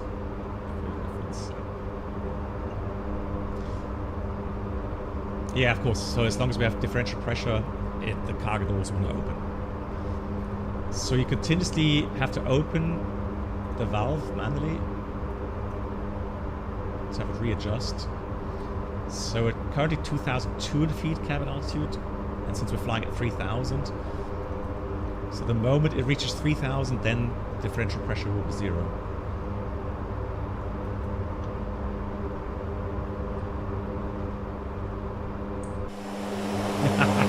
This already looks so cool.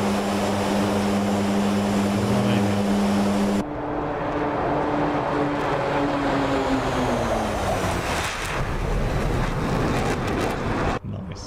GG's pro pilots back there. We needed a Eurofighter for that. And Tornado. Yeah. I think the Tornado is also in the works for DCS. Yeah, Yep. but it's been so quiet, hasn't it? I mean, hopefully soon. And the Starfighter 104, that's another thing I'm looking forward to.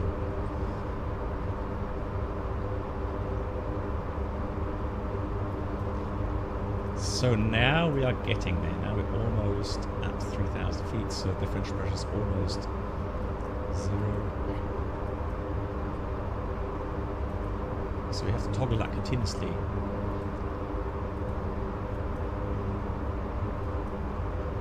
It may not get down to absolute 0 because of the slipstream. But we'll see. Alright, let's try again.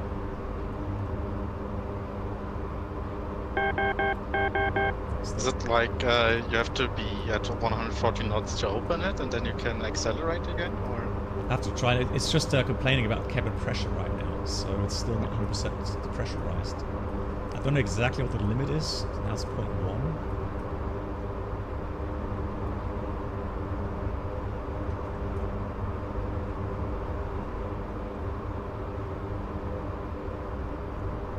It's okay, ignore the warning. Really? Ignore the warning. Okay. So 8 seconds. There we go. Now ramp is opening.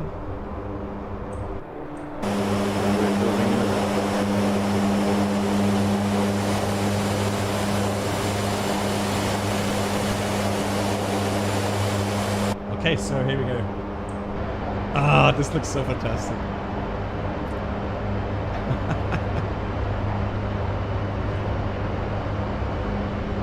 It's just a bit blurry because of the heat blur from the engines. Yeah, exactly. You have to go a little bit lower than. Yeah, you can use that with the Thrustmaster. Yeah, you just don't have force feedback, but it does work. Yeah. Like this? Yeah, perfect. How freaking cool. So screenshot is. Let's look at it. I'll make some screenshots here. Smile. Yeah, don't. Oh, can I fall out? He's joking. I'll catch you if you do. So no, he's just saying, don't fall out. But I don't think I actually see someone standing. No. So this is not so nice, unfortunately. Okay, guys. So yeah, you can fall out. Just gotta be careful. Some flares, I honestly I don't know. There we go. Now we got some flares. Yes. So hard to keep this last speed. Nice.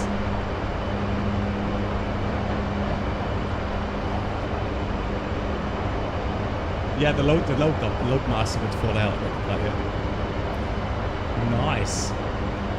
Should we maybe do a break and then? Yeah. So you go right, I go left, and then we.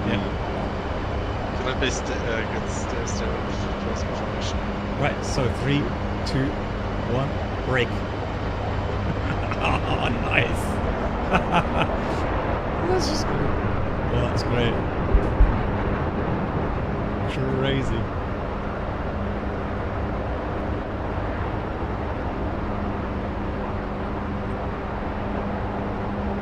That is sick, right?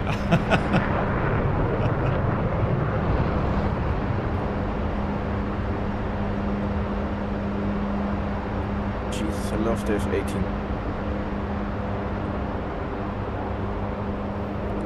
So this afternoon I got stuck here on that pallet, so I've got to be careful not to get stuck here. So now the question is, okay, so I'm just hearing that it's planned, so it's not in at the moment, but it's planned at some point that just gonna dial this. Oh, hang on, what's the headphone command? There's a headphone you can put on your yeah. Otherwise I'll have to dial down the SIM sound just a tad, otherwise you guys have trouble hearing me. So there's a plan to get to be able to parajump, because I was just thinking that as I was standing there, I was wondering if it would ever be possible to jump out. Here's the nice F-18 coming in. So once ED adds this, it would be possible. Crazy. Let's see how close I can get.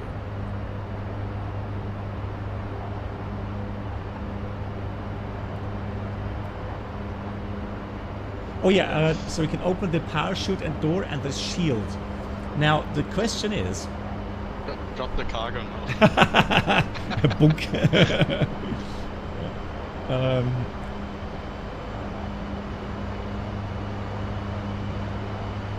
Yeah, so there's no. Oh, that looks so fantastic. Screenshot. Can you even see the pilot?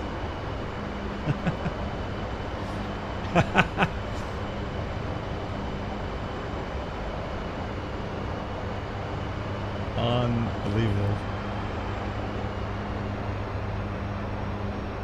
Here comes the QB F-16.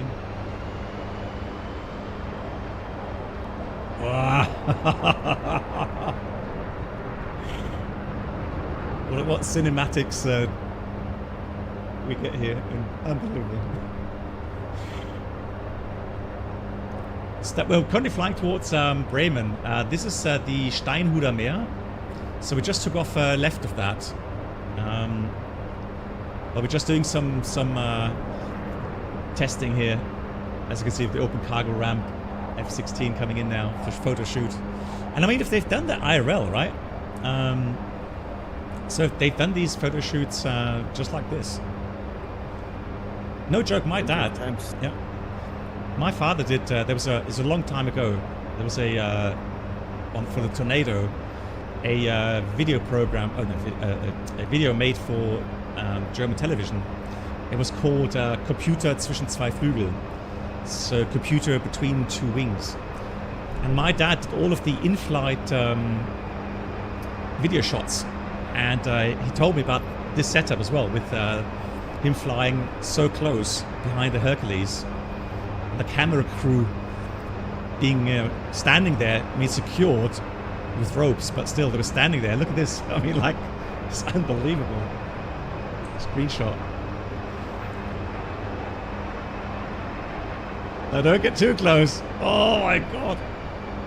Chewy. And Mark says now inverted. Oh my I mean, we god. can try that. Careful, F-18. Oh! Woo!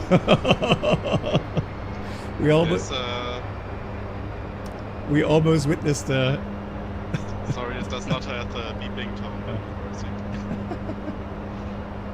But good reaction. Good reaction. Yeah, so my dad did the aerial shots there, and he said it was so difficult with the Tornado to fly that slow and keep steady aircraft. So, but yeah, he definitely had a lot of fun with that. I know this feeling.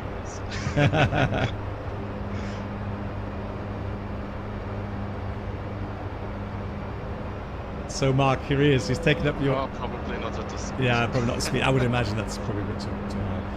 Cool. Guys, thank you so much. Very cool shots there. So let me go try something else really quickly. So there is also a air deflector. If we do that, the aircraft will definitely shake a lot more. So I'm going to slow down, guys. Careful. I'm going to go 140 knots here. Or 150 knots. So the aircraft is shaking. I can keep up with it. It's shaking quite a lot here. And then on the outside, on the sides, you have deflector doors. I don't see them just yet, but they will come out next left of the door. And so I would imagine the purpose is to diverge that airflow along the fuselage. So for people, for parachute jumpers then to be able to jump out of that door. And just from my understanding, so there's no clickable spots here. Oh, there's. Oh, hang on. You can. Ooh. Okay, stand by. Stand by. So we're going to open the deflector door. 150 knots is the lowest I can. So now you can see that deflector door opening. You see? And that now makes it safe. Oh, hell yeah. Now I've got to be careful though.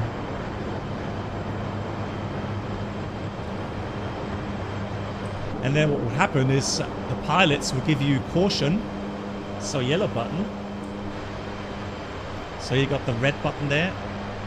And there. Caution, get ready. And then when you reach the drop zone, it goes jump. And then you would jump. Can you hit some coffee out of the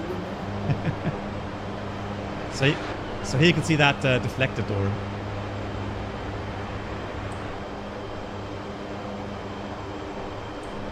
It's not synchronized.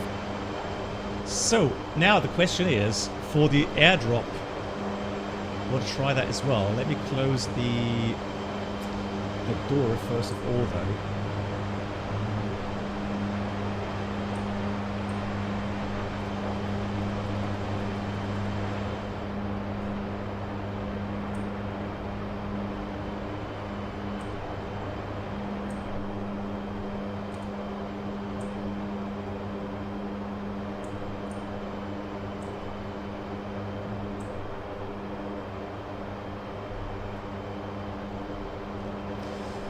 So I'm going to close the deflector.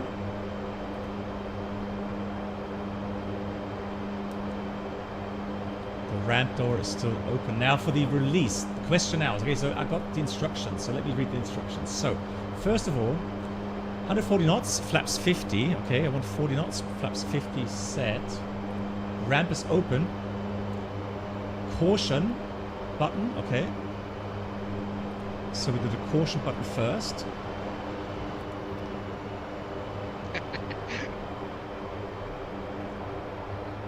Hope there's nobody behind me.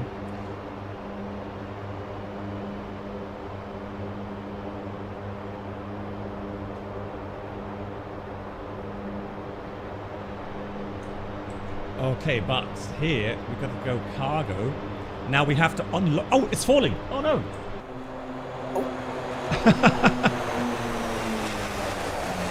Oh, nice. It's already dropping! Oh no!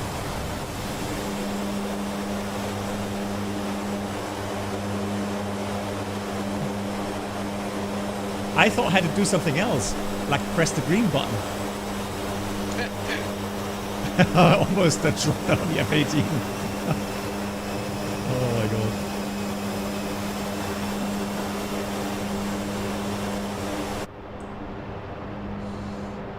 But GG's. There they go. They got a long way down. Yeah, exactly. So whoever's down there will get some interesting cargo dropped. Cool thing is, now once you learn all the details regarding how to program the automatic drops, etc., then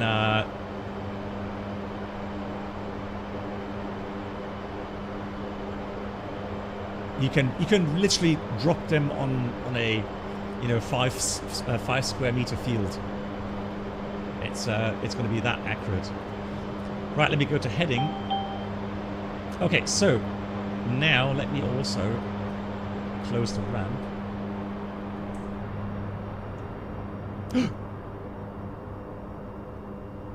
Whoops. I cannot keep up at these speeds, not even with the flaps. Where did that come from? Hang on.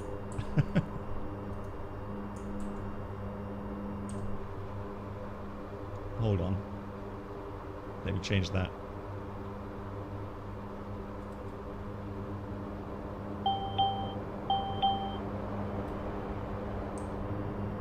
Oh no.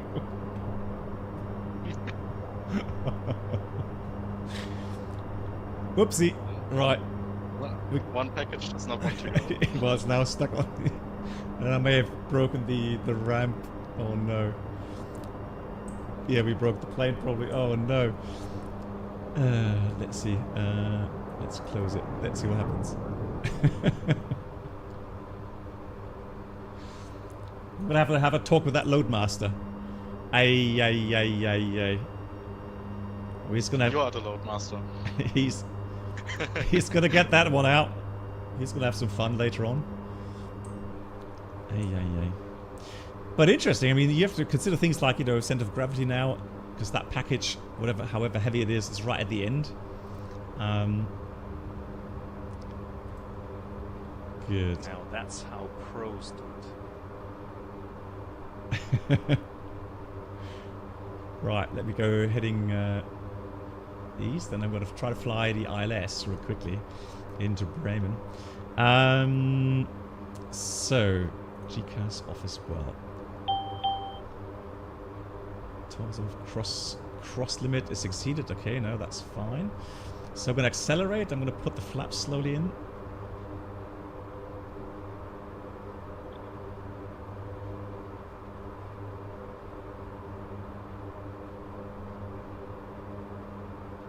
Hey, Schmidtchen. Flaps 20. We'll leave the flaps in for a few more seconds. Slowly accelerating to 20. Yeah, but that was interesting. That was cool to see regarding the drop. Got it to work, which is great. So we pump off again. And then 180 knots. Let's do the flaps up. There comes the flaps. Fantastic. Cool. Now, let me see. So we have Shift C. Yeah. Good. Okay, well. We'll see how that goes later. So let me go navigate.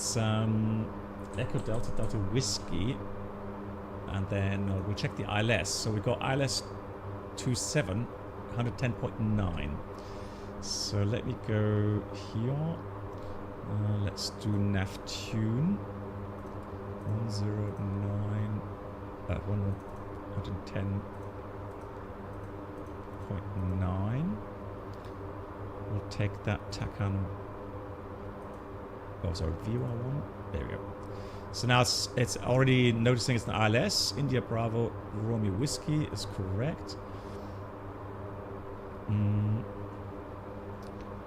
then I'm gonna have to go here.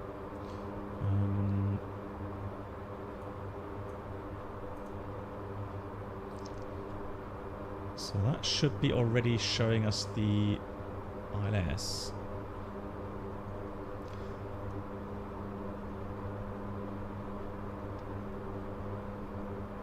Let me have a look at the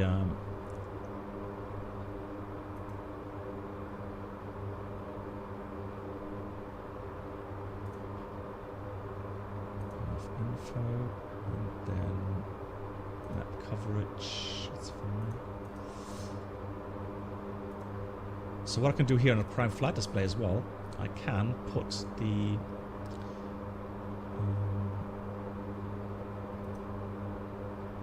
nav radar on here. So I want to have, let's put this to 20 miles, and I want to have that on 1. Oh, can't. I can have it here, that's fine. You have to put the HUD down and activate it to put it on 1. Ah, okay. Thank you. Try that in a minute. So now let me go and go direct intercept. Let's go waypoint 3. Execute. Go nav. So let's accept that, which is nice. So that will bring us onto the final. And the intercept is 3,000 feet, which is great.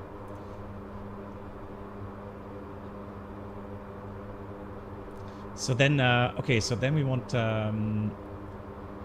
nav source in the AMU.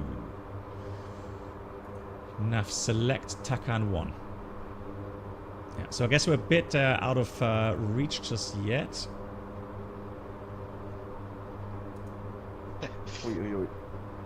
Sorry, yeah, just turning here. So what is that?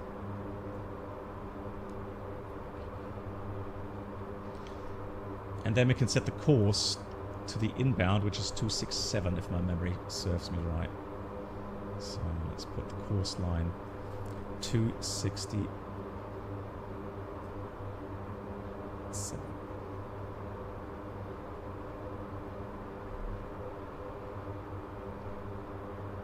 Yeah, so once I'm in range, yeah, so we're currently on heading. If I go back to INAV 1, so then I'm going to dial in direct 2 again. That should then center the crossbar there. Execute, there we go. Now that's centered. And also let me get my head-up display. Oops. Ladies and gentlemen, welcome aboard the Captain Blackbox infotainment experience. New subscribers should now pick up their past first class.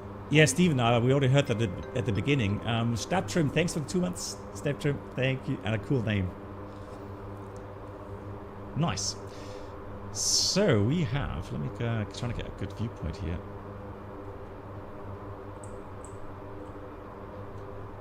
There we go. A little bit. Okay, there we go. So we have, how many miles to the waypoint? 10 miles. So waypoint 3, time to go, 2 minutes 38. Yes. So honestly, now how long have the A320s been flying? Right. So yes, Agile, and I'm shocked to hear that now they have concerns about sun flares, so sun radiation issues. Thank you much, Agile, much appreciated. Because I mean, there must have been some sort of incident, because otherwise they would not write this, right? Cool. I'm gonna go and sync the heading. Press that button there, so the heading is synced now in heading mode. And then we're going to go VUR1. So I can see already now. Let's see if you guys can see that as well. So now we can see that down here. We have the localizer bar showing. But the course is still off. Hang on, the course is not right.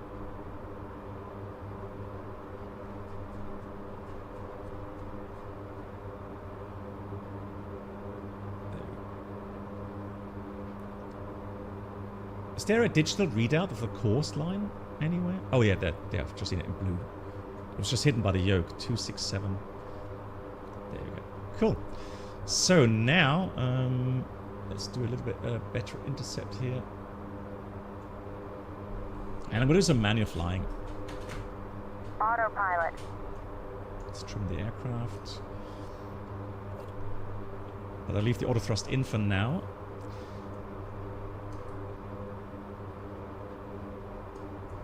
And we'll descend 2,500.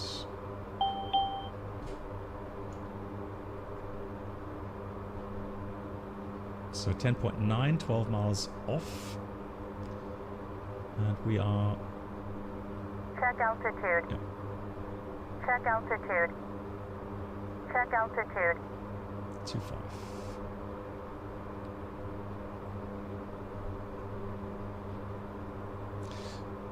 So for this, we're going to configure the aircraft, and we're going to do a low approach. Glide slope's now active as well, showing G there. We are coming up. So one thing I find really somewhat unergonomical. Check altitude. Unless I'm missing that button. So to change the range, right, of such displays like this one here. You always have to go through this menu here, right? Which is I find that somewhat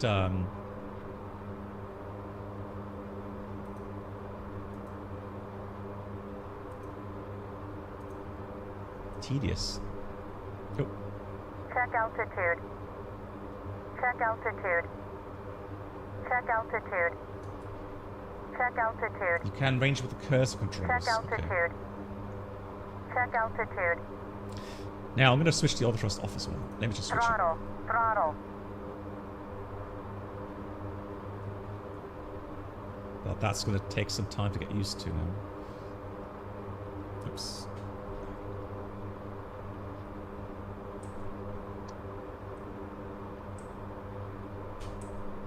Yeah, that tracker R today is not... Saying that the problem I have is that it's the brightness now. The camera is a bit confused, it seems, regarding the Check altitude. Check altitude. the mapping. Check altitude. Right, let me put that to 0. Right, so on glide, we just need to catch the localizer.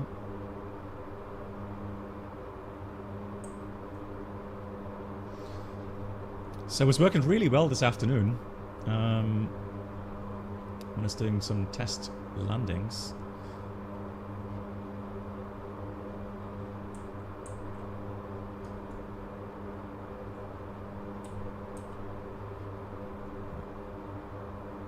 Trying to get back onto the localizer.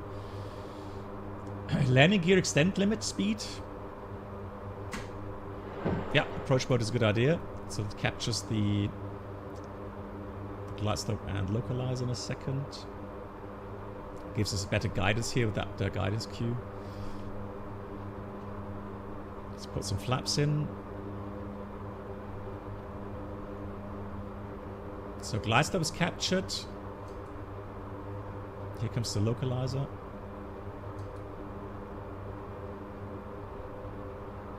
Nav captured. 1,000 to go. Thank you. So slowly reducing speed, also increasing the flap settings. Now the thing here in DCS is that the sceneries obviously don't look like they do in Microsoft Flight Sim, right? So just gotta be aware of that. Oh, there's the runway. Haha, there's a symbol for that. Right, let's get flaps to 50. And 130 knots about approach speed, if I'm not mistaken. It's nice that it highlights the runway on the HUD.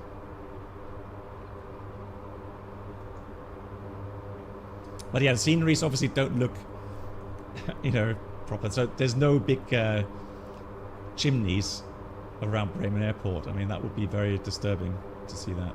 Don't look out of your left window, please. Oh no.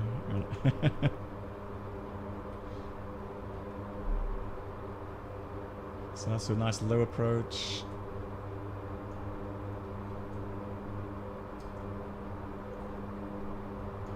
Oh.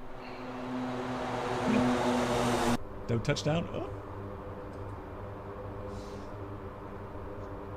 That's a touchdown inside the touchdown zone, but off the opposite end of the runway.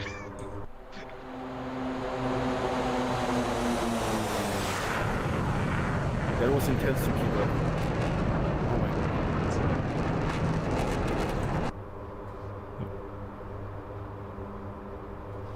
Gears coming up.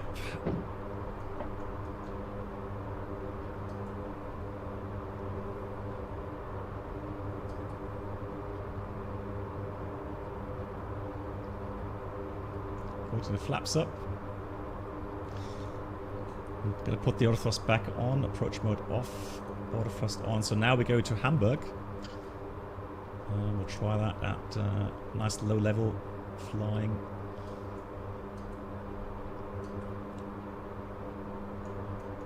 And let me just put the autopilot.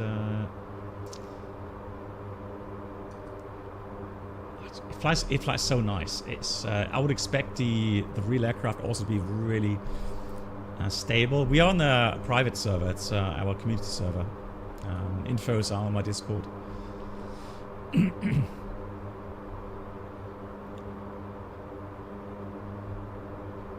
So let's check that we have everything. So flaps are up, gears up.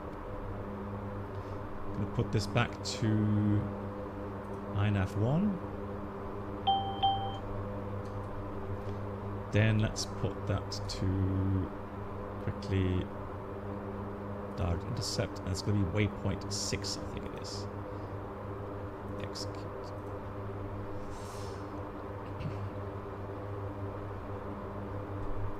So nav mode on.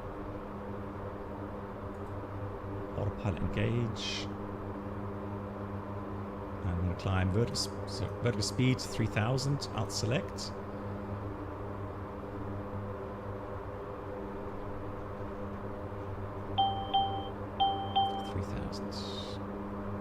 Oh, let's go heading.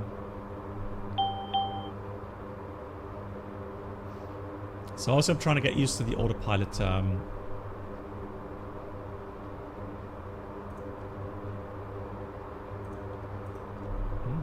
Check altitude. Check altitude. Check altitude. Check altitude. Check altitude. So let's check. Should I set a vertical descent? Check altitude. Vertical speed. Check altitude. Autopilot engage. Check altitude. Check altitude. Check altitude. Check altitude. Check altitude. Check altitude. Yeah, so Check altitude. I mean, Check altitude. we know that for military flying. Check altitude. Check altitude. Yeah, so Xeon, go to my Discord. Check altitude. So the DCS meetup channel. If you see that, if you don't see that, Xeon, then let me know, please. So DCS meetup, and there in the pinned message you get the infos regarding the how to get in. One of my moderators surely will give you some help. Okay, then let me see. Xeon, did you type in hello on the welcome channel?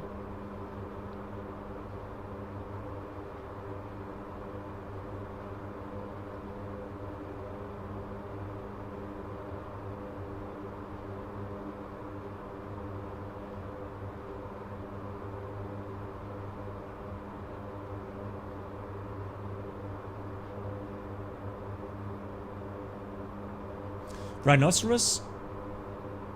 Honestly, I don't see anything wrong with the sounds.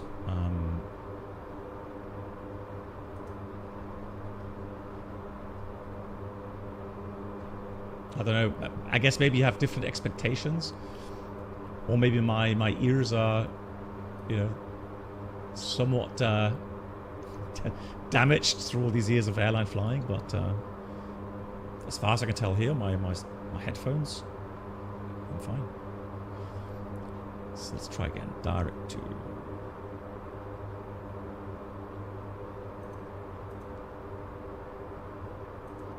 Execute and enough. There we go. Now we capture it.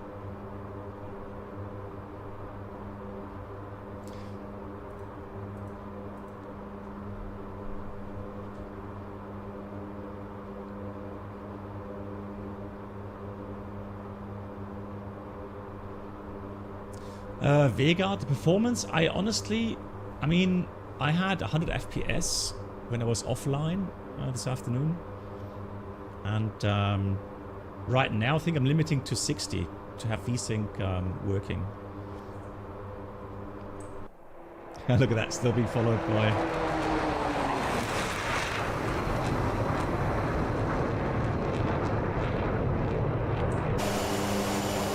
F-18, F-16.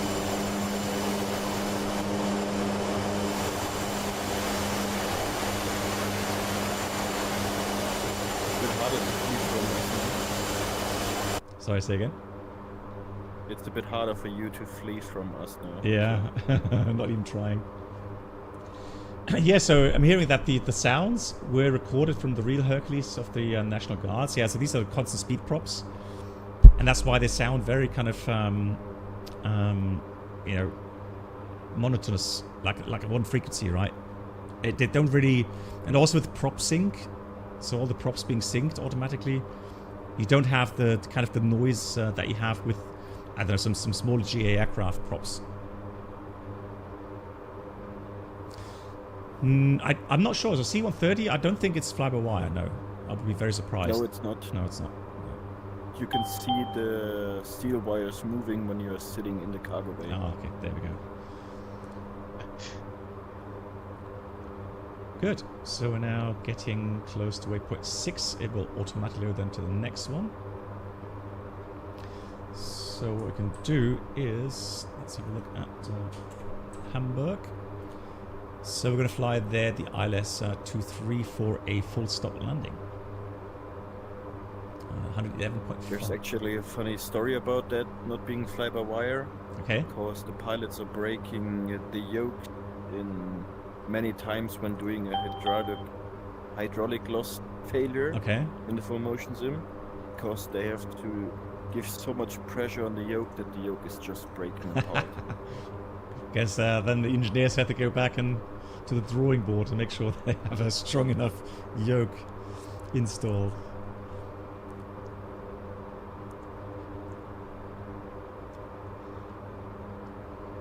I wonder now, since the C-130 is released from the series, we have soon have like panels and yokes and so on for DCS.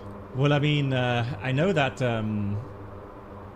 Winwing is making a huge like 737 yoke force feedback. It's literally the original size.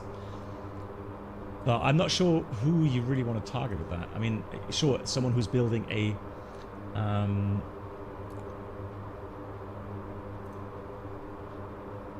a proper, you know, full flight sim, right? So so Xeon, just for information now, you will be seeing the DCS channel in a second here. But be aware, so please don't troll, okay? Because we'll have you removed instantly. Hey, Ian. We never troll on this server. Well, I mean, like, you know, proper troll, right?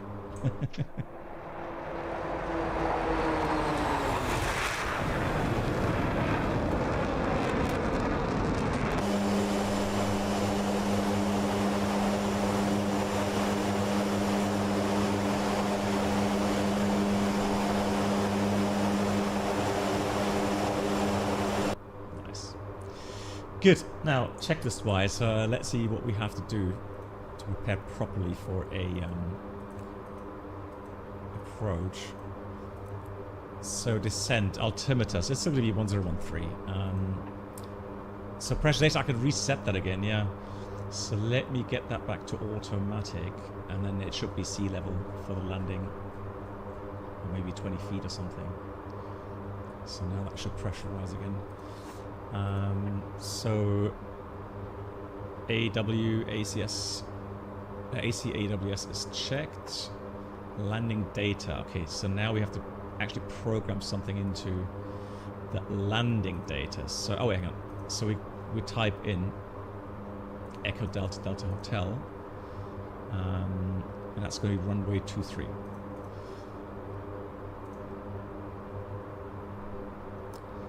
That's that. Now landing data, gross weight. Now I was hoping it would give me the speeds automatically. Crash limit exceeded.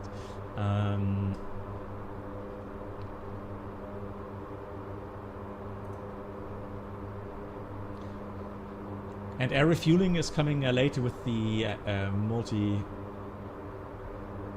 so the MC version, sorry, which is included in the purchase. Nice. So air refueling, that's nice though. I mean, that's again, it's so many more options then. All right. You finally a smart tanker in DCS. Yeah. So quick question again. So for the landing speeds, would you have to find that in some tables or something, or because it has a gross weight, surface wind? Just put this at 260 at 3.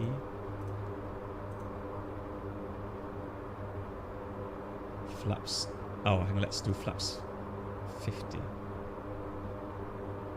Okay, it didn't enter performance. Oh, it's out again. Okay.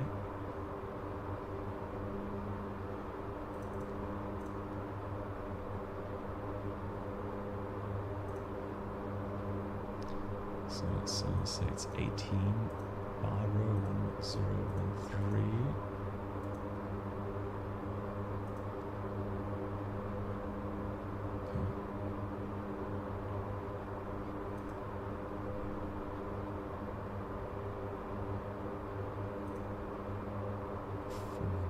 Descent.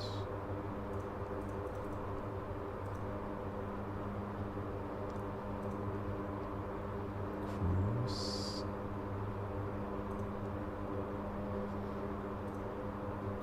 And that remains the same, right? That's still the same.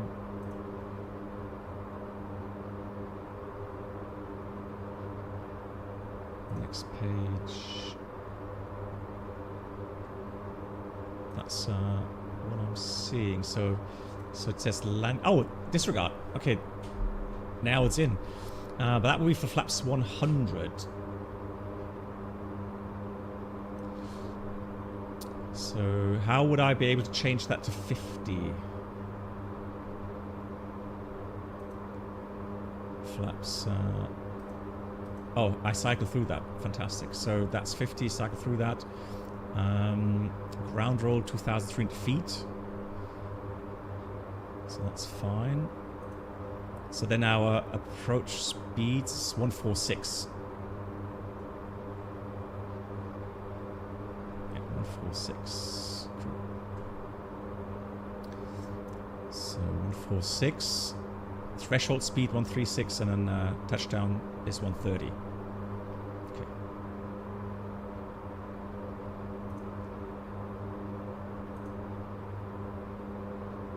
So, Hamburg, meine Perle. yeah.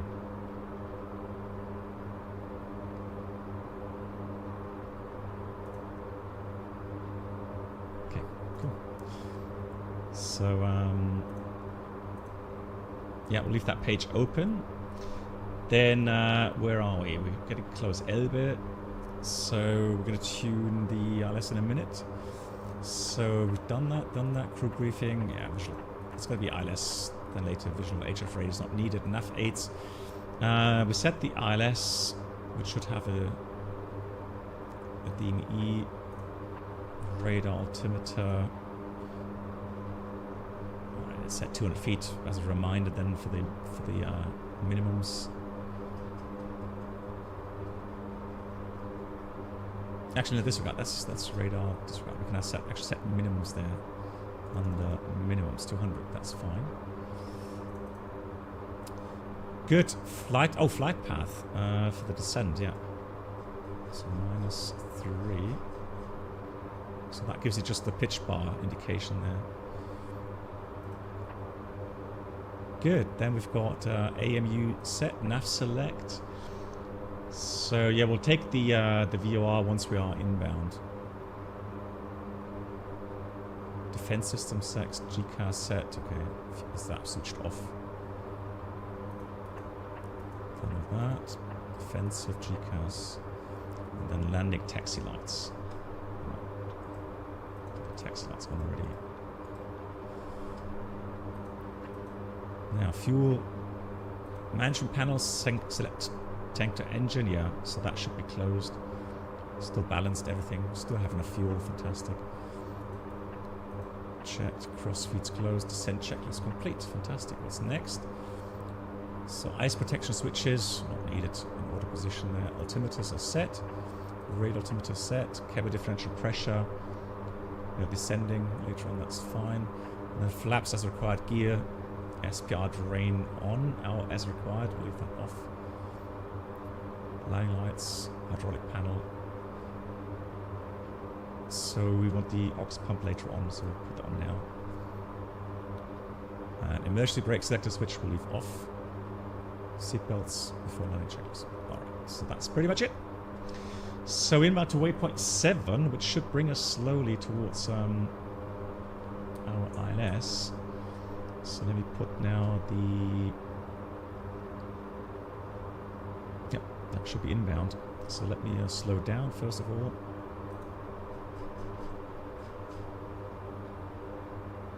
Let's slow it down. Then I'm going to sync the heading buck. I'm going to go on heading. TACAN 1. And the inbound course. Can someone do me a favor? Can someone quickly check the inbound course for Hamburg? 239. It is in the sim, apparently. Which course? 239. 239, okay. Yeah.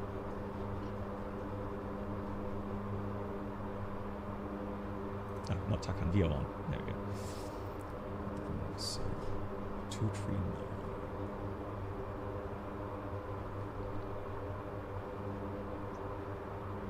Yeah, found it. Thank you. Good. So that's set.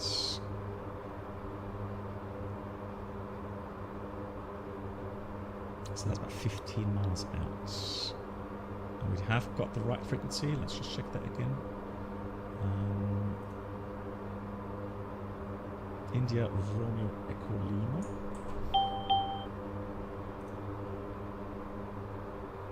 No, 111.5. What did I put in? I did.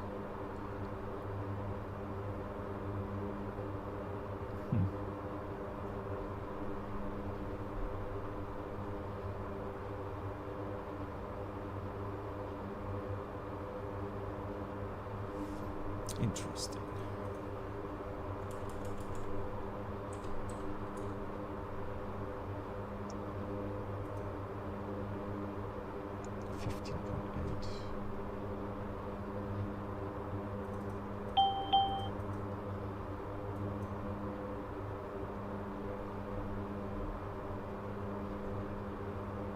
Ah, okay, so some ILS are broken on the map. Yeah, maybe that explains it. Yeah. Well, it doesn't matter. We're going to go with. What's the frequency? So it would be 111.5 would be the ILS, but it's not showing for some reason. No, I don't receive it as well. Okay, then it's not on the map. Good. So let's have a quick look. Main menu.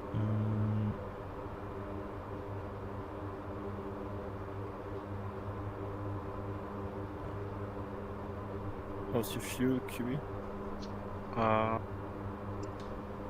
3-3.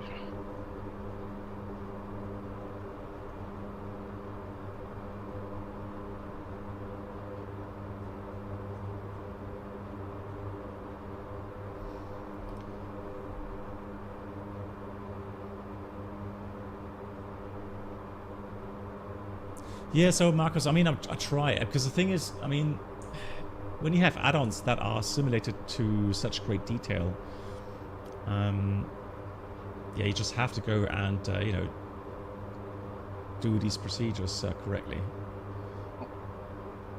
I do receive the Morse code now,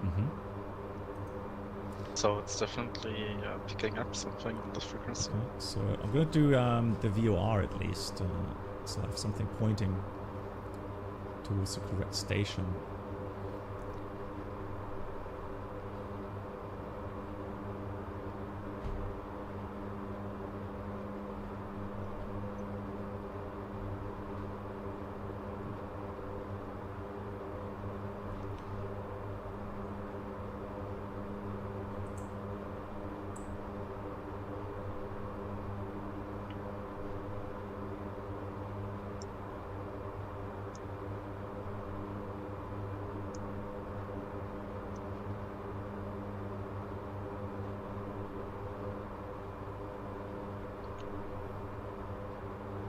Yep, so 10 miles.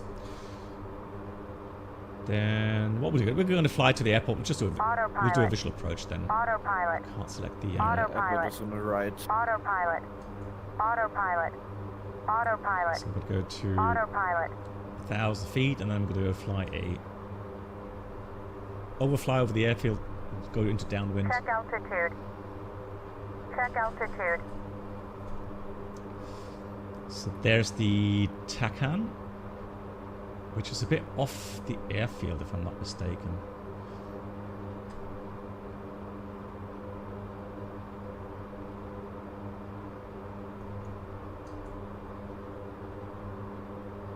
Although we'll see. Let's get auto thrust off as well. Throttle. Throttle. Oh, I'm receiving the localizer now. Oh no, you are? Yes. Hang on. Maybe the range is not very far. Let me check. 111.5, right? I'm still not receiving it now. I'm gonna try to fly the ILS. Maybe it works for me. Okay. Good. So I think you can see the runway 15. So let's see if we can pick up runway 123. And now I have the glide slope as well. Nice. Okay, so maybe it just doesn't work for some aircraft.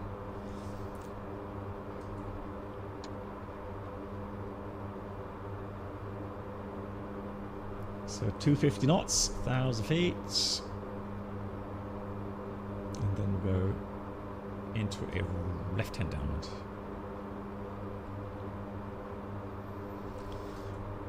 And let me switch on your right side.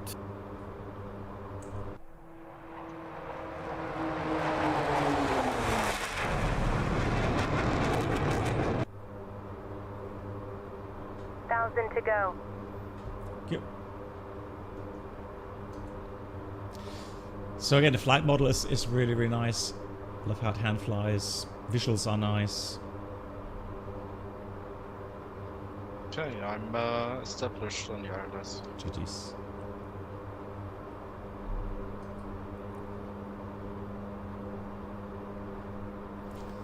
So let's do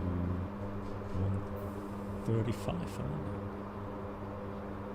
Actually 140 was it? Okay, careful, left turn coming.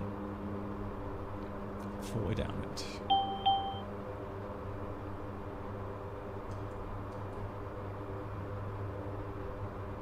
And here, luckily, we don't get the bank angle callouts like in the airliners. You actually get one. Really? I had one. Yeah. Okay.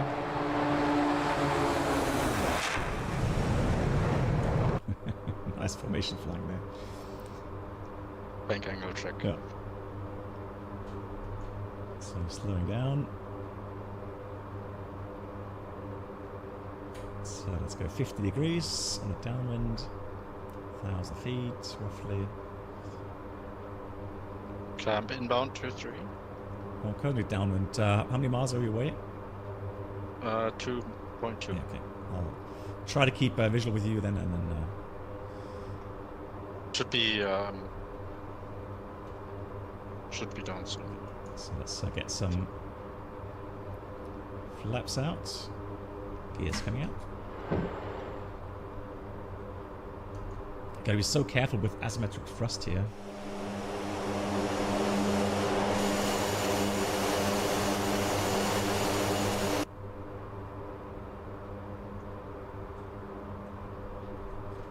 Now has a lot of drag, so getting some more flaps out. So QB, let me know. I'm down. Okay, you're down. Fantastic. Alright, let's turn fine. Okay, yeah, so Knight Rider, okay, we'll do a MOAB drop after this, okay? So let me just do the landing. Then we'll load up the MOAB. But I don't know what I have to do, like you know, like how many miles or how high do I have to be? Oh man, good point.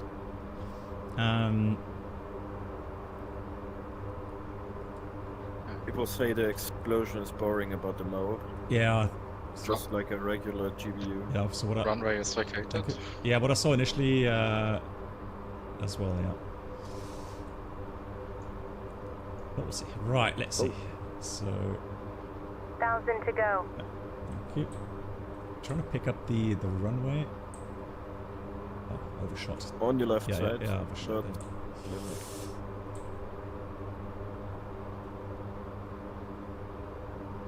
So 155 knots. Let's get the flaps to what was it? 50, right? Let's see. So flaps 50, a bit too much. Gears down to green. Flaps are now coming 50. Pretty much, so 140 roundabout. And let me get the yoke. Alright. So you constantly have to check the RPMs. So if the aircraft is kind of slipping or something, or not flying straight, then obviously thrust is just not symmetrical.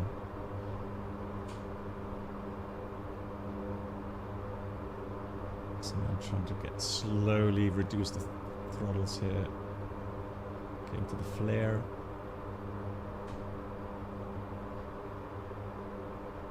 Well, at least I can grease the Hercules. Now we're going to beta range. I'll try at least. Come on. Not sure what. Oh, there we go. Now we're in beta. Don't know what. Oh, it was like weight on wheels, probably. Look how quickly it stops with the beta. Crazy. So you still had the weight on wheels mode off? Yeah, that's why. Probably. Okay. That's why so normally when you touch down and you have the thrust levers in the beta or the reverse range, it will go. But yeah, I forgot to put that back on. Yeah, that's exactly that kind of beta. If you like reverse thrust, I mean it's not really reverse thrust, but beta range, it's really powerful. Hey, Jilend.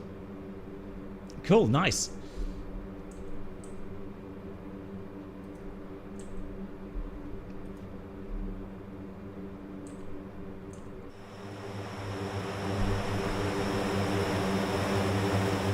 Just sorry, QB.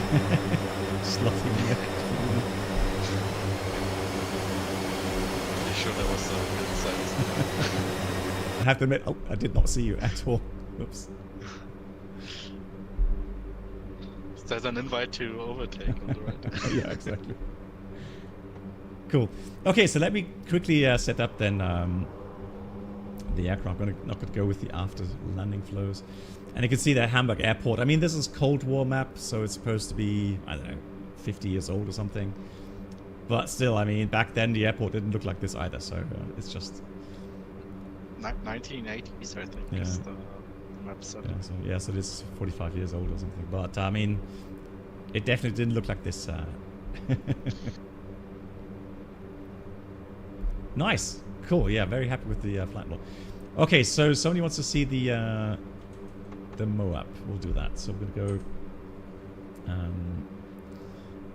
let's try select the role again. So I'm going to go back to Wunstorf. I'm going to select this aircraft here. Oops. This aircraft here. Briefing.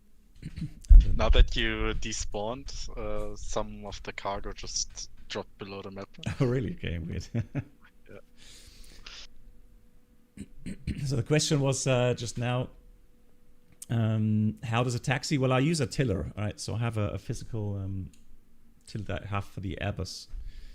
And so I use that. And I guess one thing you have to be careful with, obviously, is the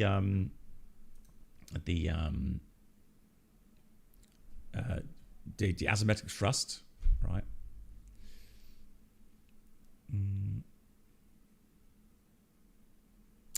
Not today, face, because this would take way too long. Just wondering, do I have to do the whole startup? Okay, I'm going to try. Yeah, I know you can land at Tempelhof, so so you can land there. Sorry, was that question like in general? Oh, sorry, maybe I misunderstood the question. So in general, yes, Tempelhof does exist in the Cold War, and there's a mission file if you're interested. It's a short Berlin. Okay, I'll tell you what. Okay, so guys, I'm going to leave the server. Okay.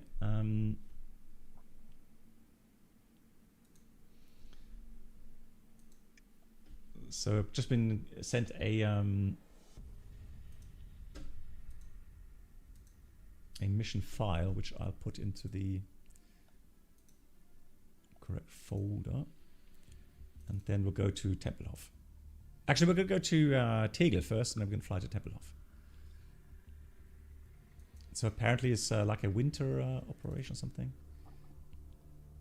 Okay, so let's go DCS missions. Put that in there. Okay, so let's exit. Mission. Gonna go to there. Okay. Let's try. Let's see. Thanks so much for the mission file. So Tempelhof fog landing, nice. Ooh, that looks so nice.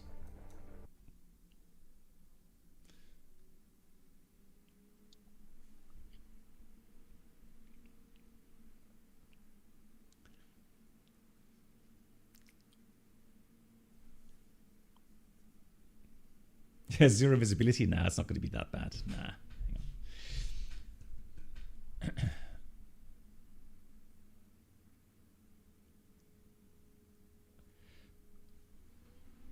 One more question, though.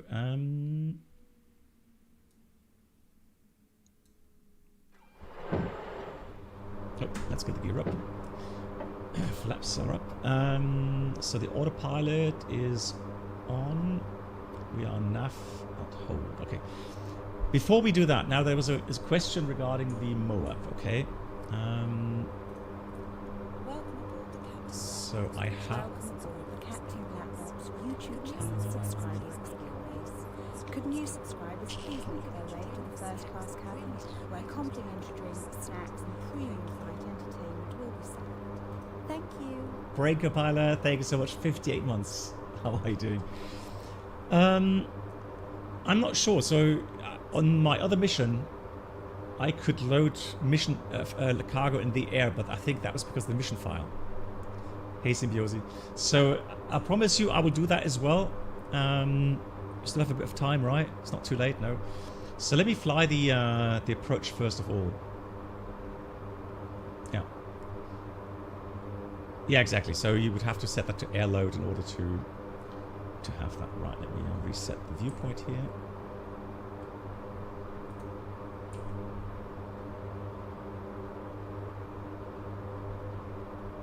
There we go. Now, let me also do lights.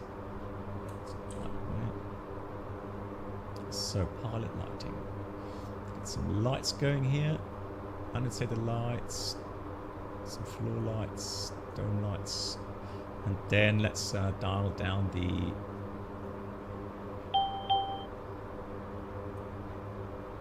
display lights here as well. So display's a bit darker.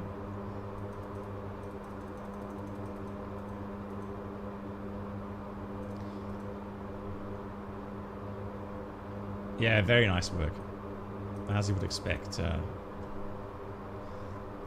that's why you all wait for Springfield, passing waypoint 1 at 5. Autopilot. Autopilot. Let me just go and descend. Autopilot. Autopilot. Yeah. Autopilot. Autopilot. Autopilot. 3,000. I just realized that with 10,000 feet. Golly. All right. Let me get down to 3,000. 3,000.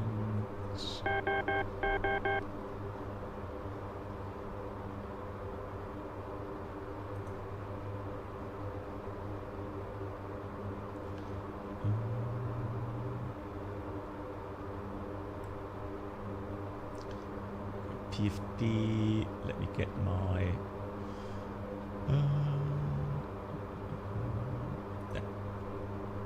That's what I was looking for. Right, so we've got... Do you know the altimeter by any chance? Sorry. So what was the altimeter setting?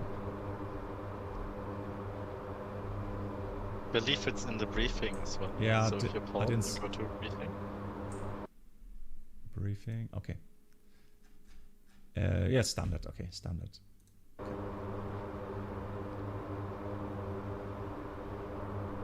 Yeah, it is, yeah, you're right, it is standard.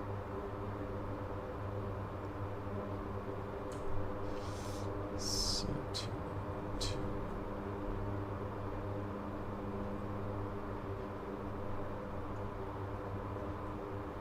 Alt select 3000. Now, let me go alt select. Then I'm going to go with autopilot on. So back on nav mode. Yeah, we have to descend quickly now. Oh, look at the ground fog. It looks so nice.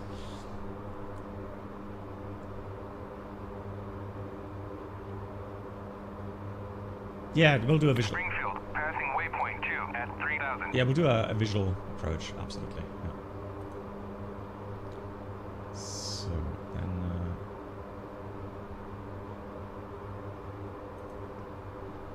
the engine page here, and then on this side we'll have the nav radar on 3. Perfect. All right, cool.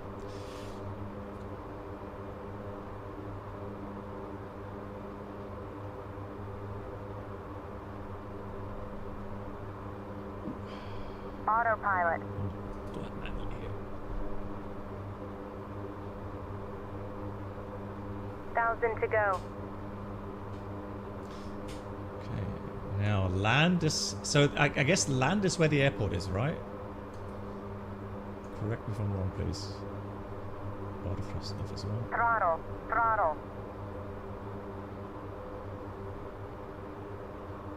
Yeah, okay. Check altitude. Check altitude. Check altitude. Check altitude. So we still have about, I would say, probably...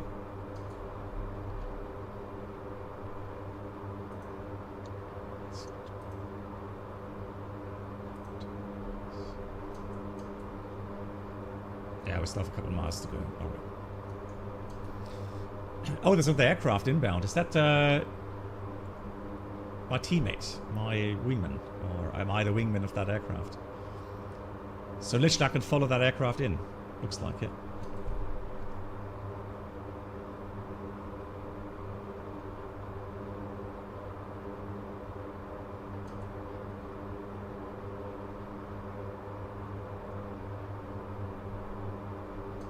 It's a beautiful atmosphere.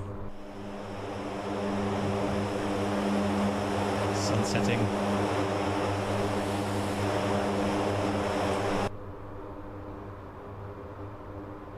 Okay, so he may circle because it's AI. Okay, I understand. Yeah, no worries. Okay, so there should be the airport, correct? And the runway layout is going to be...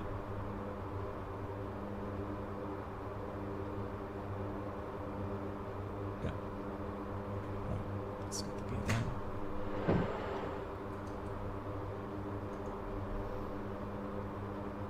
Let's see if I can land the aircraft there. Now, I didn't do any preparations with regards to landing speed, etc., etc. But I think... yeah, he's circling around. We've got 112. We're very light, so I would say approach speed 135 is definitely going to be safe here. It is a challenge, yeah, but I like challenges. So Tempelhof definitely used to be very challenging to land in. The question is whether or not I get a good view. We will definitely go flap 90 or 100. It says even on the right. Continuously adding the flaps, needing to trim. So here comes 80.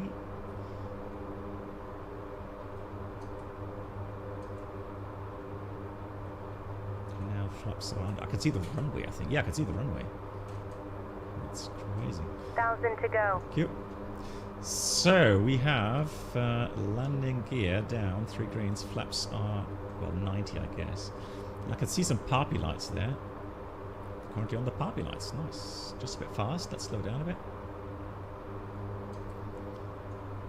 Ah, look at the left view there. The tower. Hang on. Look at that. That looks amazing. There we go. Right, there's the runway.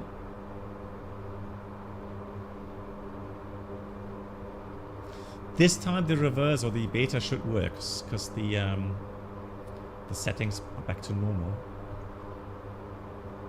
Lovely, lovely setup. I love the foggy kind of morning fog or evening fog conditions.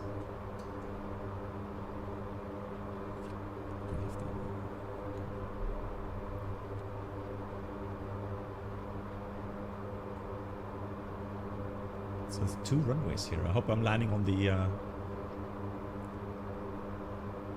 correct one.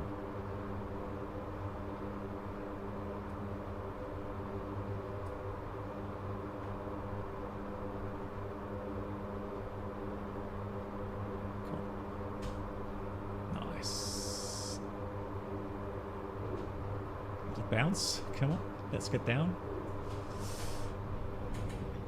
And here we go. Now the beta is ticking in. I was just about to get worried regarding the landing distance there, but it's a good thing this stops so quickly. Wow, that's a hair-raising approach. GG's.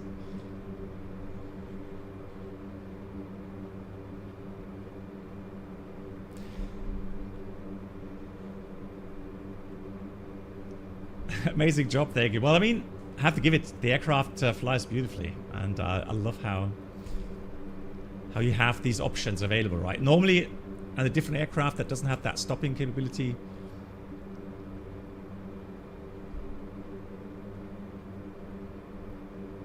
you would not be able to land here. Well, I mean, 135 knots is fast, right? It's not slow. I mean, you know, it's still a good speed.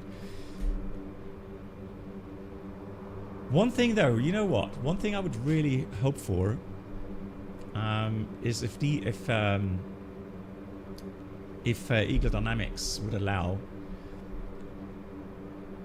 some add-on makers to come in and do some really nice, you know, high fidelity airport add-ons. I mean, if it's payware, fine with me, right? You can choose, you know, it really mostly will be military based, right? So military air bases. But I mean, even like some airports like, you know, Tempelhof or Frankfurt airport. You know, I think there would be a market for that, right?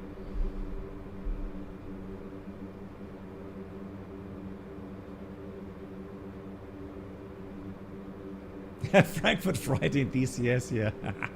Exactly. Cool, guys, thank you so much for the approach. Now, one more thing to do, as promised. So now we will do and go to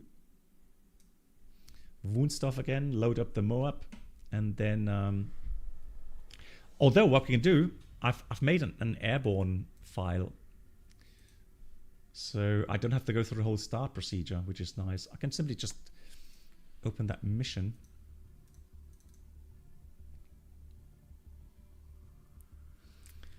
And then I did get myself an aircraft in flight. There we go. See, I am prepared. So what I'll do now, I'm gonna... so I can't set the MOAB right now. However, I can select in-flight loading. Where's the in-flight loading prompt? I know I had it seen earlier.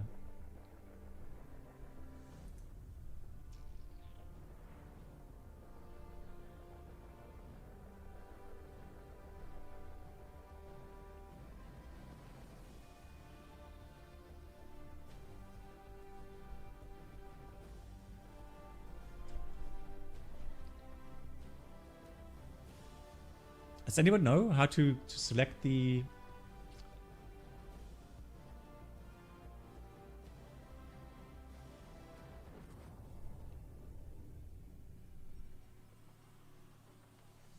left side, orange tabs? Ooh.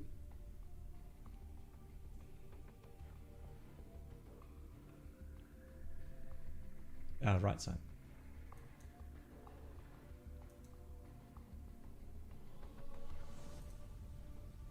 Payload restriction.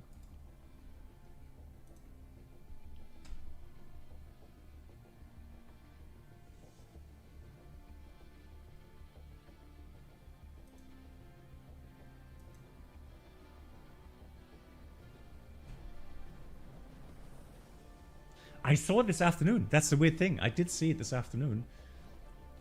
Where I saw the prompt, so I can load it in flight. Because I don't spawn again on the...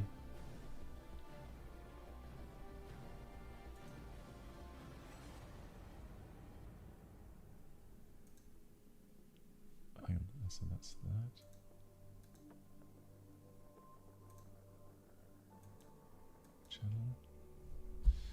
There we go. Okay, found it. Thank you so much. Oh, thank you. Oh, I found it. Allow cargo loading in flight. I found it. So let's save it. And then I'm going to put the aircraft a little bit higher. No, let's stay at 6,000 feet. I think that's fine. Yeah, that's fine. Okay. Let's save. And let's fly this.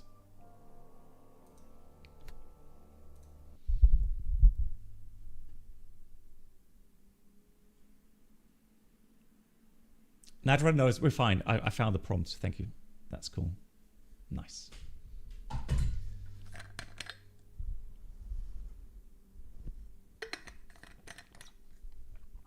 Now that I learned how to drop the cargo, we should be fine.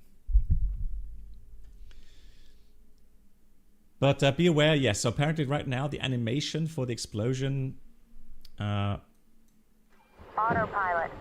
Autopilot. May be a bit autopilot. Autopilot. disappointing, okay? Autopilot. Autopilot. So Autopilot. gear is coming up again. Autopilot. Check altitude. Yes, ma'am. Check altitude. Yes, ma'am. Check Well, altitude. 3,000 feet is fine as well. Check altitude. Check So altitude. let's do vertical speed. Autopilot. Select. Autopilot. Yes.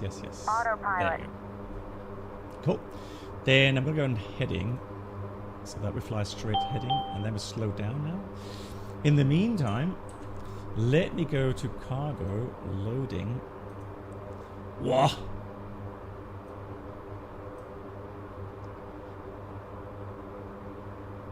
Is it really that big?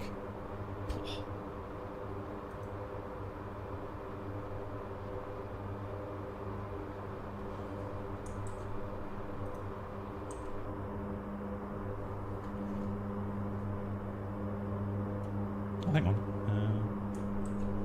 What's up? Hold on. Hold on. Nah.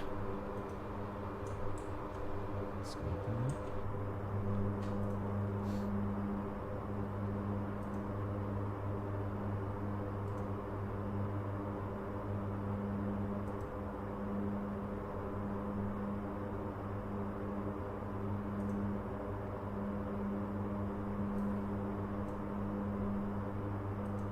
Oh, there we go. Thank you. Whoa. I was standing in the way. Yes, I was blocking the loading. Yeah, I've got to talk to that loadmaster. Seriously, like, you know, getting freight, getting the boxes. Plugged in. Wow, that is.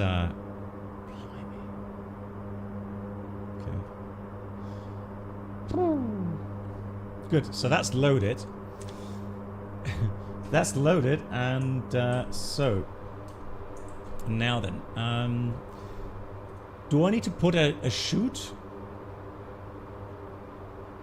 Like a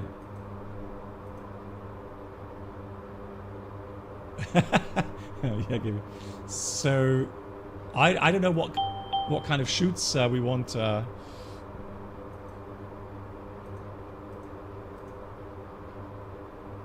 Yeah, shoot E1, okay, and then that's currently locked. Fantastic, cool. Let's slow down, and then let's get the cabin depressurized. Yeah, we'll do it faster this time. Pretend we have no ears that can get blocked. So, oh, we're already there.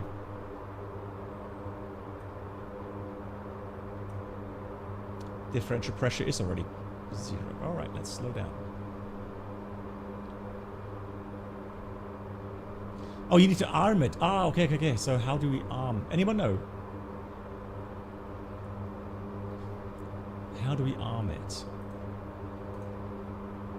Has anyone heard?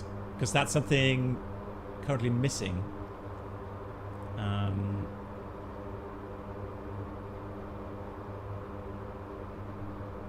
With the instructions. CNI somewhere. Okay. Okay, okay. Yeah, but he had weapons. Yeah, yeah, yeah. So we did have weapons somewhere. So we've got...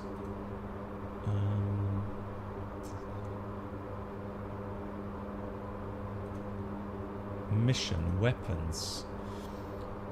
Running course 0 to 4. Mission. And then we got drop altitude 3,000 feet. Release IIS. Oh, it's not happy. How high do we need to be? So 3,000 is too low. 5,000. Oh, how high do we need to be? 7,000. Let's do 8,000.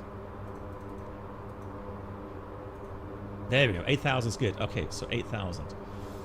So forget that. Flaps coming up. Let's climb.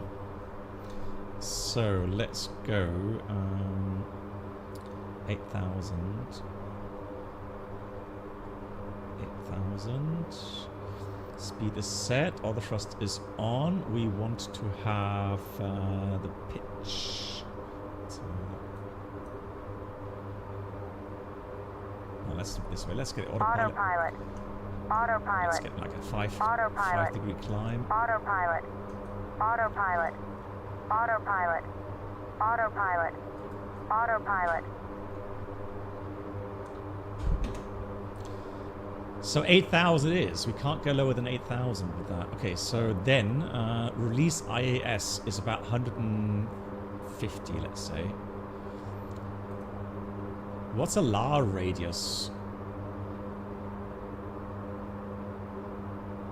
Negative Ghost Rider. I don't know, let's say 15 miles or something? Or 10 miles? That has to like kind of with the safety zone or something. Maybe that's not even needed. So it's got MOAB PI.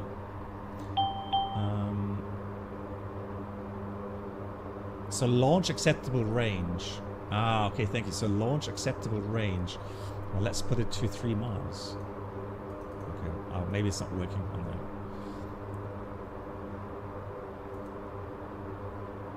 Good. So that's weapons.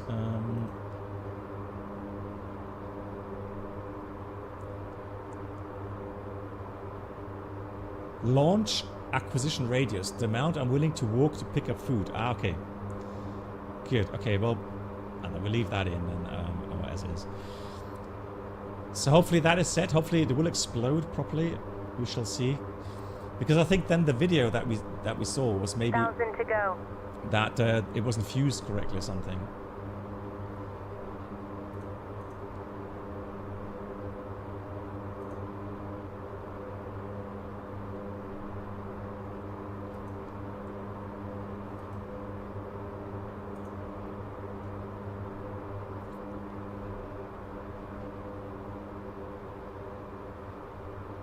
Well, I mean, you would... Yeah, probably. Yeah, you would normally do that with a certain steer point or something, yeah. But I mean, we'll do it manually. We'll just drop it out.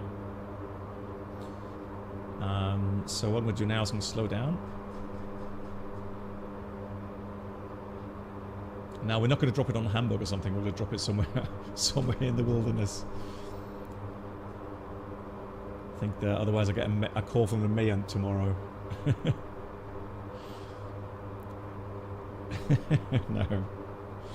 No, forget about it. Alright, so let's slow down. So we need flaps 50 at least.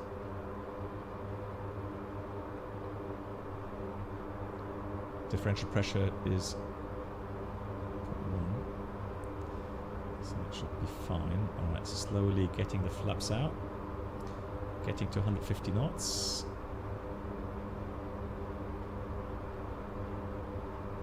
Shaking a bit.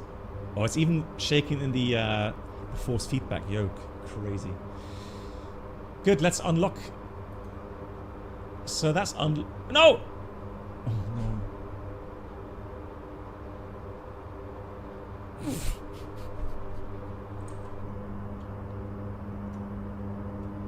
That loadmaster.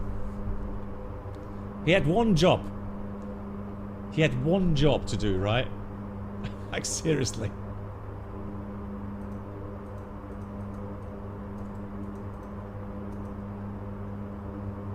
Now that's how pros do it. I'm wondering, but the thing is, I'm trying to delete it.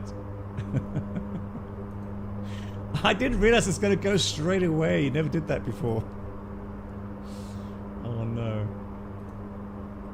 Okay, hang on. Even if I opened the door now, it won't drop properly. Sorry, my bad. But what we're gonna do, we're gonna put ourselves into the correct altitude now. So 8,000 it is. So let's put this 8,000, and I can slow down the speed as well. Let's put this 200 knots.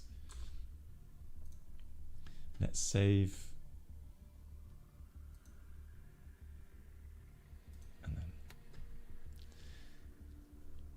Yeah, so I mean, so first we open the door, okay, open the door, and then we unlock it.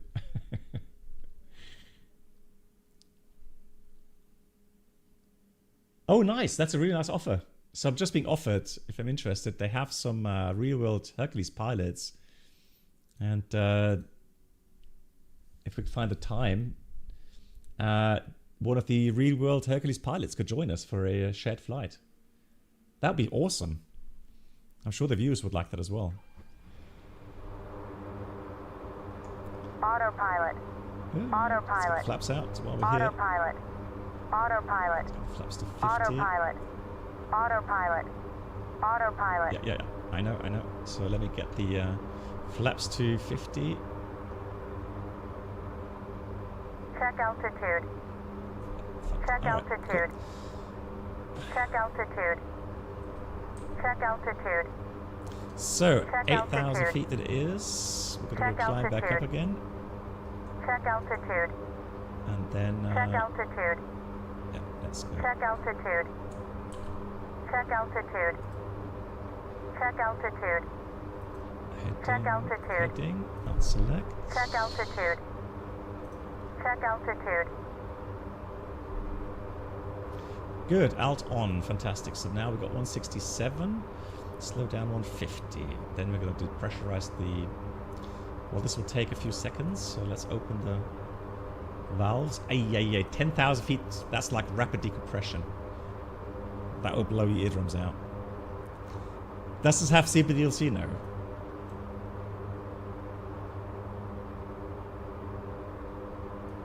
I mean, that would be really interesting to have someone real-world Hercules pilot. Well, we could have some cool, cool insights. All right, so let's do that quickly. So cargo, we'll select that. There. Load it. Locked. Auxiliary pump on. Speed is good, 150. Flaps are at 50.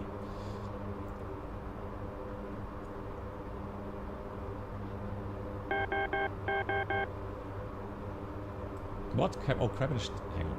Come on. It should open though, shouldn't it? Yeah. Yeah, now it's opening. You can hear the airflow as well.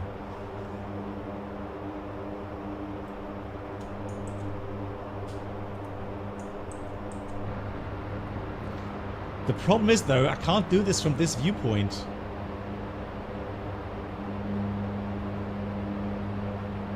Although, what can I do? Maybe, hang on. So the problem is...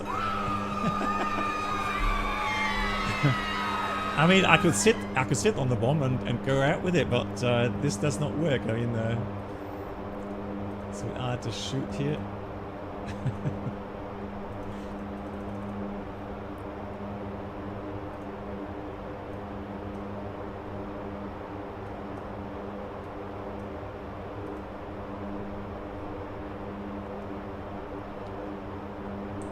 Yeah, F6 for weapon view. So let's see. So shoot is set. Cool.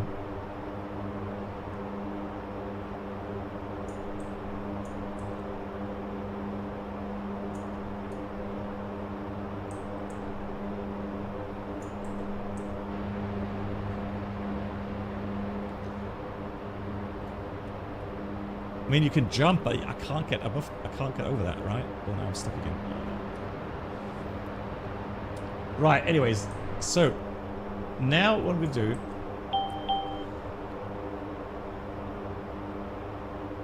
Oh, we have to program it again. Almost forgot. Hang on. That was under index.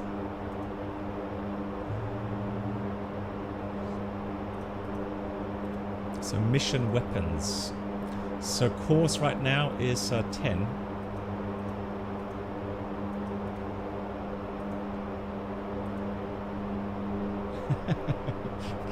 So we're flying 8,000. 150. Cool. Let's see what happens, alright, shall we?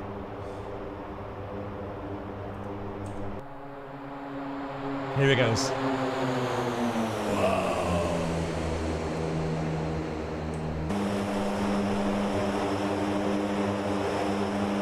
Oh, now it's already dropped off.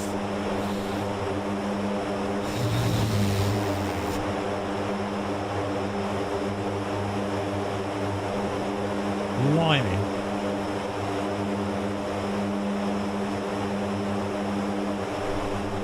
Whoa! Can press F6 to follow the map.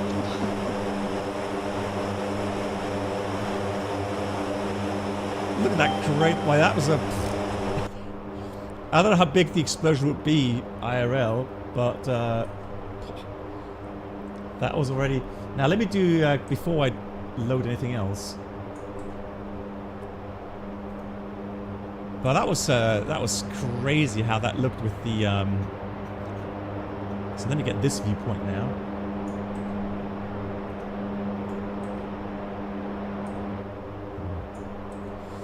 So let's do that. Then we're going to load it here.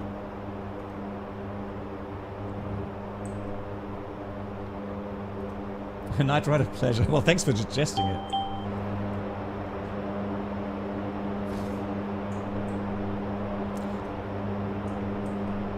Okay, so. Oh, hang on. We have to. My bad. I keep forgetting we have to program. Oh, that's programmed. Okay. Good night. Gaby, thanks for joining. Thanks for the help. Gaby, good night. It was an awesome video recordings there. The pictures, brilliant stuff. I'll try to upload it on Discord later, right?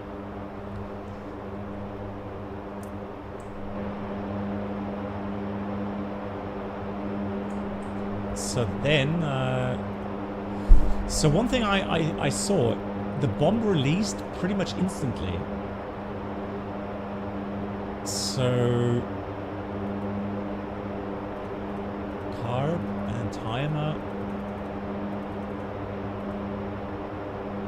All right.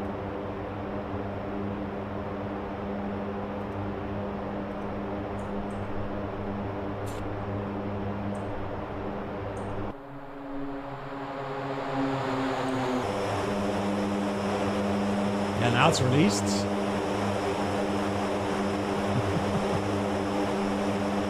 Press F6 to follow. Hang on. Oh, it's not. Why is it not modeled F6? Usually it does work. Oh, that's a huge explosion.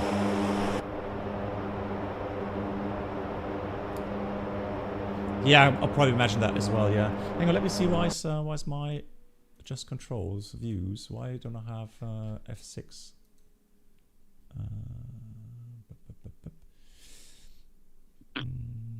F6, yes, F6 released weapon view.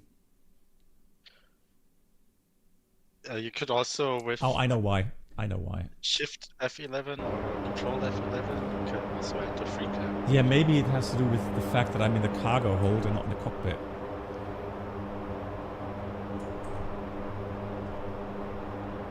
So I'll try one more time.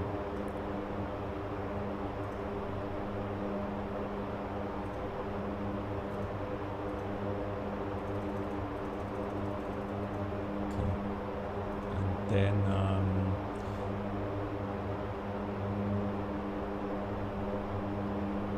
let's do that. Here it comes.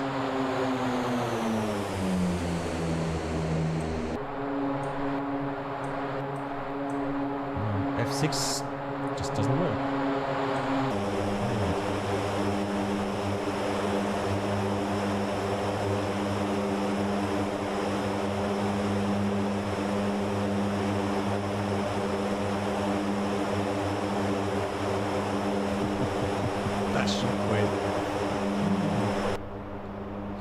Cool. Expensive evening here indeed. So Musa, thank you so much for the 5 gifted. It was very kind of you. And so yeah, there's so much more to explore for sure. And more versions, new versions coming out at some point with air-to-air refueling.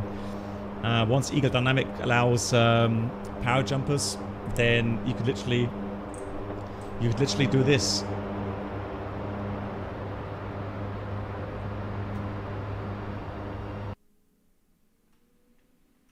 Well, okay. The load master has died. So, yeah, brilliant stuff. I mean, yeah, the normal kind of extremely well modeled add-ons, you know, be it the aerodynamics, so the flight feeling, be it the system, sad ending. Yeah, sorry for that, but definitely, yeah, a fantastic add-on. I'm loving it already. So. Yeah, and I think it's right on time. I mean, if we get the, you know, the the dynamic campaigns working in the next, let's say, 6 months or something. I have no idea when it's going to be ready. But so imagine, right? Dynamic campaigns that are on a server, and then you could join anytime, anytime, and then just, you know, look for a role to go into. Yeah, and then in air tow refueling and the supply deliveries will be on the list there. Cool stuff. So yeah, well done. I mean, so hope you enjoyed that demonstration. I'll definitely be flying that some more. And yeah, if that's possible to get a real-world Hercules pilot with us in the stream, that would be fantastic. Would love that. Cool. Thank you so much, everyone. And we'll see you again. Oh yeah, and as a word of, or let's say as a pre-announcement, so I'm planning to do a shared flight with Captain A320. It's going to be a German language live stream. Sorry for that, because the last 2 shared flights of it were English. So, however, if you guys come online and ask, you know, some questions, you know, in English, I will answer them in English as well. Okay. Cool, guys. Thank you so much, everyone, for supporting and watching. And I will see you again very, very soon. And a big thank you to the lovely person. I don't have a name, but the lovely person coming into my Discord and saying hello and giving me these great tips. Otherwise, I would have been stuck a couple of times today. So I appreciate your time. Thank you so much for that. Good night, everyone. Take care, my dear moderators. Thank you so much. As always, good night to you all. Here comes the outro.